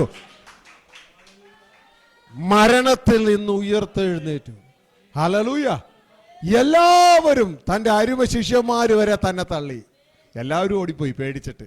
എല്ലാവരും ഓടിപ്പോയി. അവർക്ക് യേശുവിനെ സ്നേഹവും ഇഷ്ടമൊക്കെ ആയിരുന്നു, പക്ഷെ പേടിച്ചിട്ട് ഓടിപ്പോയി. പക്ഷേ ദാവീദ് പറഞ്ഞതുപോലെ തന്നെ യേശുക്രിസ്തുവിനെ അറിയാം. യേശുക്രിസ്തു നേരത്തെ തന്നെ പറഞ്ഞു കഴിഞ്ഞു. നേരത്തെ കഴിഞ്ഞ് ഈ വചനം ആക്ടിവേറ്റ് ചെയ്തിട്ടാണ് പോയത്. വചനം ആക്ടിവേറ്റ് ചെയ്യാൻ നിങ്ങൾക്ക് അറിയോ? വചനം ആക്ടിവേറ്റ് ചെയ്യാൻ അറിയോ? അറിയത്തില്ലെങ്കിൽ യേശു നേരത്തെ ആക്ടിവേറ്റ് ചെയ്തിട്ടാണ് പോയത്. നമുക്ക് ഈ സോഫ്റ്റ്വെയർ ഒക്കെ ആക്ടിവേറ്റ് ചെയ്യണമെന്ന് കേട്ടിട്ടില്ലേ? ഇതുപോലെ വചനം യേശു ആക്ടിവേറ്റ് ചെയ്തു. ഞാൻ ചിന്തിക്കുന്നു യോഹന്നാൻ 16:31-32 എവിടെയോ യേശു നേരത്തെ തന്നെ ഇവരോട് പറഞ്ഞു, നിങ്ങളെല്ലാം എന്നെ വിട്ടുപോകും, എല്ലാം എന്നെ വിട്ടുപോകും, പക്ഷെ ഞാൻ ഏകനല്ല, എന്നെ അയച്ച എൻ്റെ പിതാവ് എൻ്റെ കൂടെ ഉണ്ട്. ആ കീട്ട് തുറന്നിട്ടാ പോയെ. മനസ്സിലായോ? ആ വചനം നിനക്ക് എന്ത് വേണം അത് നീ വാ കൊണ്ട് പറ. നീ പറഞ്ഞതുപോലെ തന്നെ സംഭവിക്കും. ശിഷ്യന്മാരൊക്കെ ഓടി, പക്ഷെ പിതാവ് കൂടെ ഉണ്ടായി. ഇതാണ് ആക്ടിവേറ്റ് ചെയ്യുക. വചനം ആക്ടിവേറ്റ് ചെയ്യുക. ഹല്ലേലൂയ. വചനം ആക്ടിവേറ്റ് ചെയ്യുക. ആ ഭാഗം അതാണോ? എടുത്തിങ്ങൊന്ന് വായിച്ചേ. 16:32. നിങ്ങൾ ഓരോരുത്തൻ താന്റെ സ്വന്തത്തിലേക്ക് ചിതറിപ്പോകുകയും എന്നെ ഏകനായി വിടുകയും ചെയ്യുന്ന നാഴിക വരുന്നു, വന്നുമിരിക്കുന്നു. പിതാവ് എന്നോടുകൂടെ ഉള്ളതുകൊണ്ട് ഞാൻ ഏകനല്ല താനും. കേട്ടോ ആക്ടിവേറ്റ് ചെയ്തു. താൻ മരിക്കുന്നതിനൊക്കെ നേരത്തെ മുമ്പ് തന്നെ അത് സോഫ്റ്റ്വെയർ ആക്ടിവേറ്റ് ചെയ്തിട്ടാ പോയെ. നിങ്ങളൊക്കെ എന്നെ വിട്ടുപോകും, പക്ഷെ ഞാൻ ഏകനല്ല, എൻ്റെ പിതാവ് എന്നോട് കൂടെ ഉണ്ട്. മനസ്സിലായോ? പിതാവ് സ്വർഗസിംഹാസനത്തിരിക്കുന്ന അപ്പനുണ്ടല്ലോ, അപ്പൻ എന്റെ കൂടെ ഉണ്ട്. എന്നാ വിശ്വാസം? ഈ അപ്പൻ എന്റെ കൂടെ ഉള്ളതുകൊണ്ട് ആർക്കും എന്നെ ഒന്നും ചെയ്യാൻ പറ്റത്തില്ല. ഹല്ലേലൂയ. ഇത് ആക്ടിവേറ്റ് ചെയ്ത ഒരാളാണ് ദാവീദ്. നിങ്ങൾ വീട്ടിൽ പോയി വായിച്ചു നോക്കണം. റെഫറൻസ് ഞാൻ ഓർക്കുന്നില്ല. ഇതാ ഗോലിയാത്ത് മുമ്പിൽ നിൽക്കും. നിന്റെ മുമ്പിലുള്ള ഗോലിയാത്ത് ഏതാ? ഗോലിയാത്ത് വെല്ലുവിളിക്കുക. എല്ലാവരും ഓടി, ശൗൽ ഓടി, ആളുകൾ പേടിച്ചിരിക്കുക. അപ്പോഴാണ് ഈ ഒരു ചിന്ന പയ്യൻ തൻ്റെ അടുക്കൽ വരുന്നത് കണ്ടപ്പോൾ ഗോലിയാത്ത് അവനെ നോക്കി അലറുകയാ. എന്നോടാ എൻ്റെ മുമ്പില് ഇതാ നിന്റെ കല്ലും കവണിയും ഒക്കെ ആയിട്ട് നീ ഇങ്ങനെ കയറി വരുന്നേ എന്ന് പറഞ്ഞപ്പോ ഇസ്രായേലിന്റെ ദൈവത്തെ സത്യം ചെയ്ത് ആ ദാവീദ് വിളിച്ചു പറയുക, നിന്റെ തല ഞാൻ ഇന്ന് അറക്കും എന്ന് വിളിച്ചു പറയുമ്പോ ദാവീദിന്റെ കയ്യിൽ വാളില്ല, ആകെപ്പാടെ 2-3 കല്ലേ ഉള്ളൂ. പക്ഷെ നിന്റെ തല ഞാൻ ഇന്ന് അറക്കും എന്ന് വിളിച്ചു പറഞ്ഞ് ആ കല്ലെടുത്ത് ഒരൊറ്റ ഏറ് കറക്റ്റ് നെറ്റിക്കെട്ടുകൊണ്ട് ദാവീദ് ഓടിച്ചെന്നു ആ മല്ലന്റെ മടിയിലുള്ള വാളിൽ ഊരി ദാവീദിന്റെ കയ്യിൽ എന്തെത്തി? താൻ പറഞ്ഞതുപോലെ തന്നെ വാള് കയ്യിലെത്തി. ആ വാള് കൊണ്ട് ഒറ്റ വെട്ട് അവന്റെ തല അറുത്ത് കയ്യിലെടുത്തു. മനസ്സിലായോ? ഇതാണ് വചനം ആക്ടിവേറ്റ് ചെയ്യാന്ന് പറഞ്ഞാൽ. നീ എന്ത് വേണോ നീ പറയുന്നത് പോലെ തന്നെ നിന്റെ ജീവിതം സംഭവിക്കുക. നാവ് ചെറുതെങ്കിലോ അത് വലിയ കപ്പൽ കൊടുങ്കാറ്റടിച്ചോടുന്നതാണെങ്കിലും ചെറിയ ചുക്കാൻ ഉപയോഗിച്ച് അതിനെ ഇഷ്ടമുള്ളിടത്തേക്ക് കപ്പിത്താൻ നയിക്കുന്നത് പോലെ നാവ് ചെറുതെങ്കിലും നിനക്ക് ഇഷ്ടമുള്ളിടത്തേക്ക് അതിനെ നയിക്കുവാൻ കഴിയും. കാരണം നീ ആരാന്നറിയാമോ? ദൈവത്തിന്റെ മകനോ. ദൈവം വാ കൊണ്ട് കാര്യങ്ങളെ തിരിക്കുന്നുവെങ്കിൽ ദൈവത്തിന്റെ മകനായ നിനക്ക് വാ കൊണ്ട് കാര്യങ്ങളെ തിരിക്കാം. വാ കൊണ്ട്. പക്ഷേ നമ്മൾ പലരും പ്രവർത്തിച്ചിട്ട് നടക്കാത്തതിനാന്നറിയാമോ? ഈ ഒരു ഉറവയിൽ നിന്ന് കയ്പും മധുരവും വരുന്നു. അതുകൊണ്ട് അത് ക്യാൻസലായി പോവുക. അത് യോഗ്യമല്ല. പകരം ദൈവത്തിന്റെ വചനം പറയുന്നു, നീ അധമമായതൊഴിച്ച് ഉത്തമമായത് സംസാരിച്ച നിന്റെ വായ് എന്റെ വായ് പോലെ ഇറക്കും. അധമമായത് ഒഴിക്ക്. നീ ദൈവത്തിന്റെ വായ ഈ ഭൂമിയിൽ, നീ അപ്പന്റെ വായ, നീ സൃഷ്ടാവിന്റെ വായ ഈ ഭൂമിയിൽ. സൃഷ്ടാവിന്റെ വായ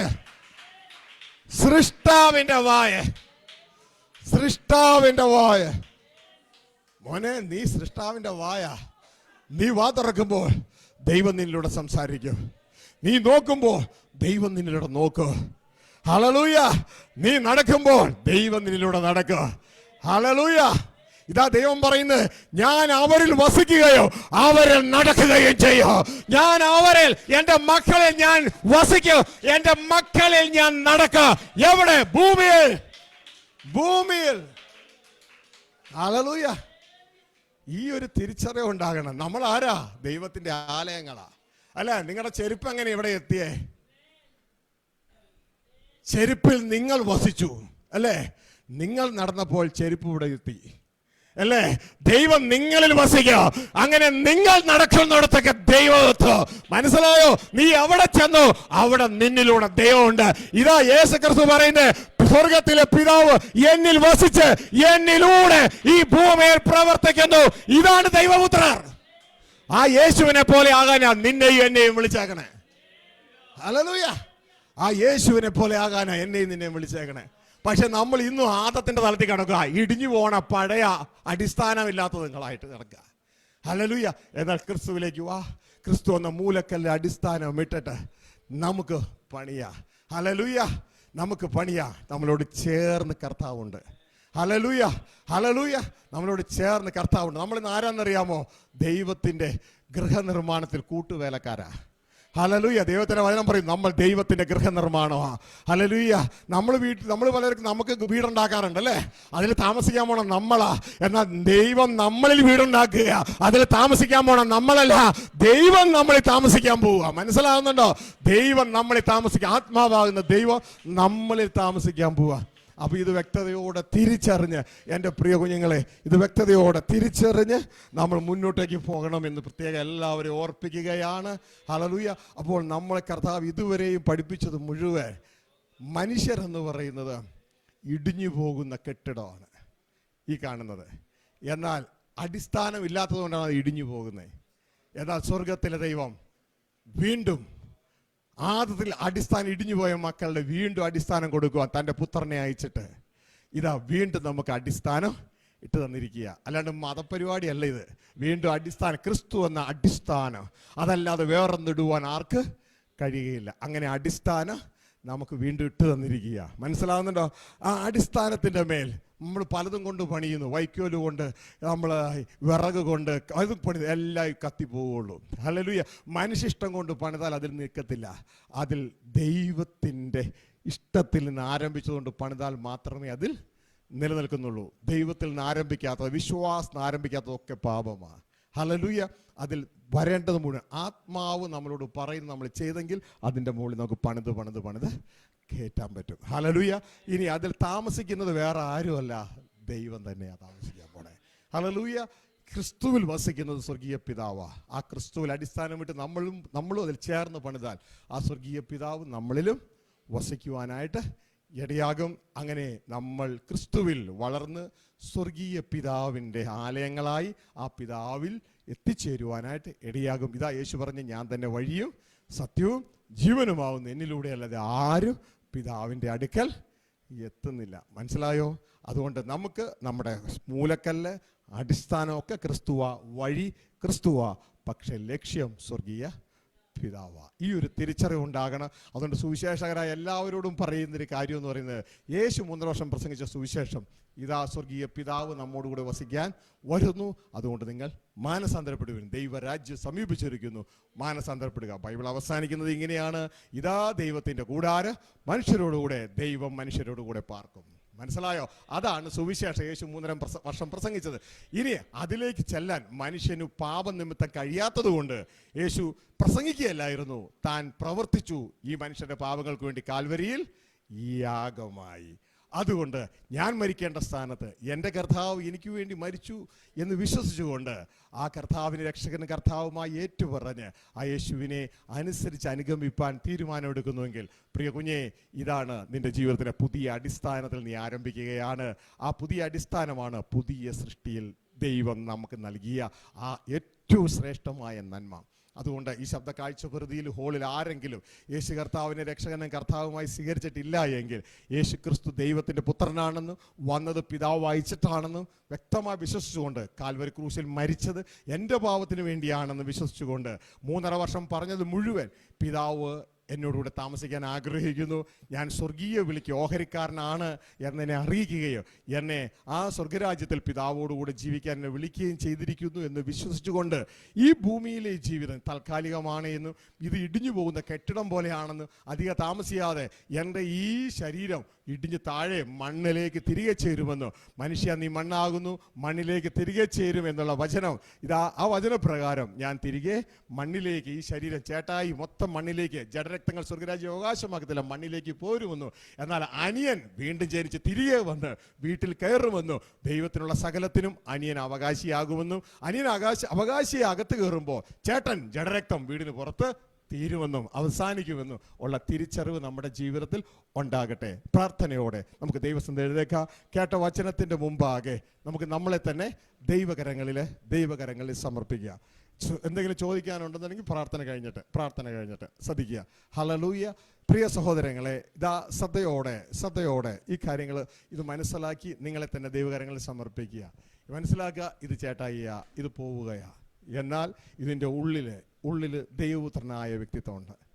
വീണ്ടും ജനിച്ച ക്രിസ്തുവിലുള്ള ആ ദൈവപുത്രനായ വ്യക്തിത്വമുണ്ട്. ആ വ്യക്തിത്വത്തിലേക്ക് ഈ നമ്മുടെ സോള് ചേരുകയും അതിൽ വളരുകയും ചെയ്യണം. അതിന് തക്കവണ്ണം ഇതാ അവനവൻ ദൈവകരങ്ങളിലേക്ക്, ഇത് വിശ്വാസമായി നിങ്ങളുടെ ഉള്ളിൽ മാറട്ടെ എന്ന് ഞാൻ പ്രാർത്ഥിച്ച് ഇതാ ആ പ്രാർത്ഥനയുടെ ഉത്തരം നിങ്ങളുടെ ജീവിതത്തിൽ നടക്കപ്പെടുവാനായിട്ട് ഇടയാകട്ടെ. അങ്ങനെയെങ്കിൽ മറ്റൊന്നും ഇവിടെ പറയുന്നില്ല, ഒരു ഗ്രൂപ്പിൽ ചേരാൻ പറയുന്നില്ല, ഒരു സംഘടനയിൽ ചേരാൻ പറയുന്നില്ല. നിങ്ങൾ ക്രിസ്തുവിൽ സ്വർഗീയ പിതാവോടുകൂടെ ചേരുക. നിങ്ങൾ തിരിച്ചു വരിക. പുറത്തെ മനുഷ്യൻ അവൻ തള്ളപ്പെടും. ജഡരക്തങ്ങൾ സ്വർഗരാജ്യം അവകാശമാക്കത്തില്ല. എന്നാൽ പുതിയ സൃഷ്ടിയാണ് ഇനി കാര്യം, അനിയനാണ് ഇനി കാര്യം. ഇത് വ്യക്തതയോടെ മനസ്സിലാക്കുക. ഈ യാത്രയിൽ നിങ്ങൾ മുൻപനെ പിൻപിലാക്കണം. കാരണം പിൻപൻ മുൻപിലാകും. ഇത് ദൈവത്തിൻ്റെ ഒരു നിയമമാണ്. പിൻപന്മാർ മുൻപന്മാരായിത്തീരും. ഹല്ലേലൂയ. അനിയൻ ചേട്ടൻ്റെ സ്ഥാനത്തേക്ക് വരും. ഹല്ലേലൂയ. ചേട്ടൻ ഈ ഭൂമിയുടെ ജീവിതത്തിൽ അനിയനെ സേവിക്കണം. ഇത് ദൈവത്തിൻ്റെ നിയമമാണ്. ദൈവം അനുവദിക്കുന്നുവെങ്കിൽ അടുത്ത സന്ദേശത്തിൽ നമുക്കിത് കൂടുതലായിട്ട് മനസ്സിലാക്കാം. അല്ലെങ്കിൽ ധ്യാനകേന്ദ്രത്തിലൂടെ കടന്നു വരുന്ന എല്ലാ സന്ദേശങ്ങളും നിങ്ങൾ ട്യൂൺ ചെയ്യുക. നിങ്ങൾ അങ്ങനെ ട്യൂൺ ചെയ്യുന്നുവെങ്കിൽ SVJ മെസ്സേജസ് യൂട്യൂബിൽ നിങ്ങൾക്ക് സബ്സ്ക്രൈബ് ചെയ്യുന്നുവെങ്കിൽ ധാരാളം സന്ദേശങ്ങൾ അതിലൂടെ ലഭ്യമാണ്. ഈ കാര്യങ്ങളൊക്കെ കൂടുതൽ ഡീറ്റെയിൽ ആയിട്ട് ദൈവത്തിൻ്റെ ആത്മാവ് പറയുന്നത് നിങ്ങൾക്ക് കേൾക്കാം, മനസ്സിലാക്കാം. ഓരോ പ്രാവശ്യവും നിങ്ങളിത് മനസ്സിലാക്കുമ്പോൾ സത്യം നിങ്ങൾ അറിയുകയും സത്യം നിങ്ങളെ സ്വതന്ത്രമാക്കുകയും ചെയ്യും. നമുക്ക് നമ്മുടെ കണ്ണുകളെ അടയ്ക്കാം. കേട്ട വചനത്തിൻ്റെ മുമ്പാകെ നമുക്ക് നമ്മളെ തന്നെ താഴ്ത്തി ഏൽപ്പിക്കാം. അടിസ്ഥാനമില്ലാത്ത മനുഷ്യൻ ദ്രവിച്ചു പോകുന്നു. എന്നാൽ ക്രിസ്തുവിൽ അടിസ്ഥാനമിട്ടവൻ അവൻ ഒരു നാളും ദ്രവിക്കത്തില്ല. എന്നിൽ വിശ്വസിക്കുന്നവൻ മരിച്ചാലും ജീവിക്കും. ദൈവത്തോടുകൂടെ ജീവിപ്പാൻ സ്വർഗീയ വിളിക്ക് ഓഹരിക്കാരാണ് ഞാനും നിങ്ങൾ. സ്വർഗീയ വിളിക്ക് ഓഹരിക്കാരായ ഞാനും നിങ്ങളും ദൈവം എന്ത് ചെയ്യുന്നു എന്നുള്ള ആ ബോധം ദൈവം നമുക്ക് തരികയാണ്. അവർക്ക് സുബോധമില്ലാത്തതിനാൽ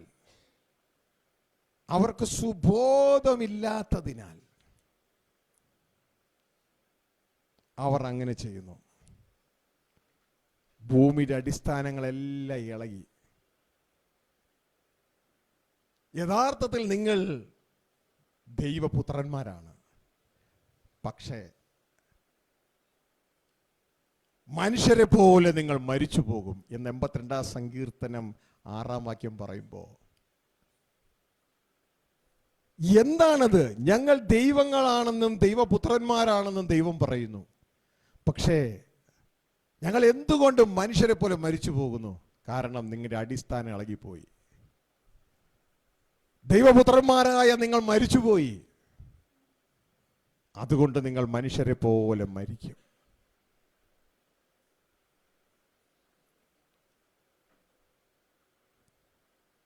ആദത്തിൽ നാം എല്ലാവരും മരിക്കുന്നു. എന്നാൽ ക്രിസ്തുവിലൂടെ വീണ്ടും അടിസ്ഥാനമിട്ടവർ, അവരെക്കുറിച്ച് ദൈവത്തിന്റെ വചനം പറയുന്നു, ക്രിസ്തുവിൽ ജീവിപ്പിക്കപ്പെടും. ഈ സത്യം തിരിച്ചറിഞ്ഞുകൊണ്ട് ആദത്തിൽ മരിക്കുന്നു. ചേട്ടായിയിൽ ഞാൻ നിന്നാൽ ഞാൻ ഇടിഞ്ഞു വീഴുന്ന ഒരു കെട്ടിടം പോലെയാ. ഞാൻ മരിക്കുന്നു. എന്നാൽ ക്രിസ്തുവിൽ ഞാൻ ജീവൻ പ്രാപിക്കുന്നു. നിങ്ങളുടെ ഹൃദയം ദൈവത്തോട് സംസാരിക്കട്ടെ. ദൈവം ഇത്രയും നേരം നിങ്ങളോട് ഈ മൺകൂടാരം വഴി സംസാരിക്കുകയായിരുന്നു. ഇത് നിങ്ങളുടെ ഹൃദയം, ഈ ഹോളിൽ ശബ്ദ കാഴ്ചപരിധിയിലുള്ള നിങ്ങളുടെ ഹൃദയം ദൈവത്തോട് സംസാരിക്കട്ടെ. ദൈവത്തോട് സംസാരിക്കട്ടെ. നിങ്ങളുടെ സമർപ്പണം ദൈവസന്നിധിയിലാകട്ടെ. ഹൃദയത്തെയും ഉൾപ്പൂവുകളെയും അറിയുന്ന ദൈവം, ഹൃദയങ്ങളെ ഉൾപ്പൂവുകളെയും അറിയുന്ന ദൈവം നിങ്ങളോട് ഇടപെടട്ടെ.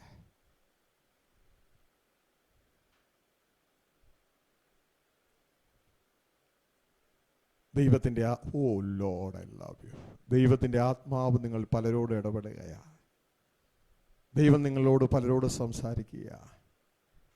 ഈ വചനത്താൽ നിങ്ങൾ പലരും ശുദ്ധീകരിക്കപ്പെട്ടിരിക്കുകയാണ്. ഈ വചനത്താൽ നിങ്ങൾ പലരും എൻകറേജ് ചെയ്യപ്പെട്ടിരിക്കുക. ഇനി പഴയവനെ വേണ്ട, ഇനി പുതിയവനെ മതി. ദൈവവചനം പറയുന്നു, പഴയത് ഒഴിവാക്കുക, പുതിയതിനെ ധരിക്കുക. പഴയതിനെ പിൻപിലാക്കുക, മരണമുള്ളതിനെ പിൻപിലാക്കുക, മരണമില്ലാത്തതിനെ മുൻപിലാക്കുക. മരണമില്ലാത്തതിനെ മുൻപിലാക്കുക. ദൈവം നമുക്ക് നൽകിയ ഒരു പാട്ടുണ്ട്, എല്ലാ കണ്ണിലും അടഞ്ഞിരിക്കട്ടെ. ആ പാട്ടിൽ ഇങ്ങനെയാണ് പറയുന്നത്: പിൻപിലാക്കിയോ ജനമേ പിൻപിലാക്കിയോ, മരണമുൾ നിൻ ജീവിതത്തെ പിൻപിലാക്കിയോ. മുൻപിലാക്കിയോ ജനമേ മുൻപിലാക്കിയോ, മരണമില്ലാ ജീവിതത്തെ മുൻപിലാക്കിയോ. ആ ഒരു ചോദ്യം നമ്മളോട് ചോദിക്കുകയാണ്. മരണമുള്ള ജീവിതത്തെ പിൻപിലാക്കി മുൻപനായവൻ പിൻപിൽ വരട്ടെ. പിൻപിലുള്ള ജീവിതത്തെ നീ മുൻപിൽ കൊണ്ടുവന്നോ? ദൈവിക നിയമമാണ്, മുൻപന്മാർ പിൻപന്മാരാകും, പിൻപന്മാർ മുൻപന്മാരാകും. ആ നിയമത്തിന്റെ കീഴിൽ നമ്മളെ തന്നെ ഏൽപ്പിച്ചുകൊണ്ട് ഈ ദൈവിക മർമ്മം എൻ്റെ ജീവിതത്തിൽ യാഥാർത്ഥ്യമായി തീരുവാൻ സമർപ്പിക്കാം. ഓരോ വ്യക്തികളെ സമർപ്പിച്ചാട്ടെ. ഹോളിലും ശബ്ദ കാഴ്ചപരിധിയിൽ ദൈവമേ ഇതിൻ്റെ പൂർണ്ണമായ ആ ചിത്രം എനിക്ക് മനസ്സിലാക്കി തരണമേ എന്ന് ഓരോ വ്യക്തികളും പ്രാർത്ഥിച്ചാട്ടെ. ദൈവകരങ്ങളിൽ സമർപ്പിച്ചാട്ടെ. സ്വർഗസ്ഥ പിതാവേ, വാത്സല്യ മക്കളെ അങ്ങയുടെ കരങ്ങളിൽ ഏൽപ്പിക്കുന്നു.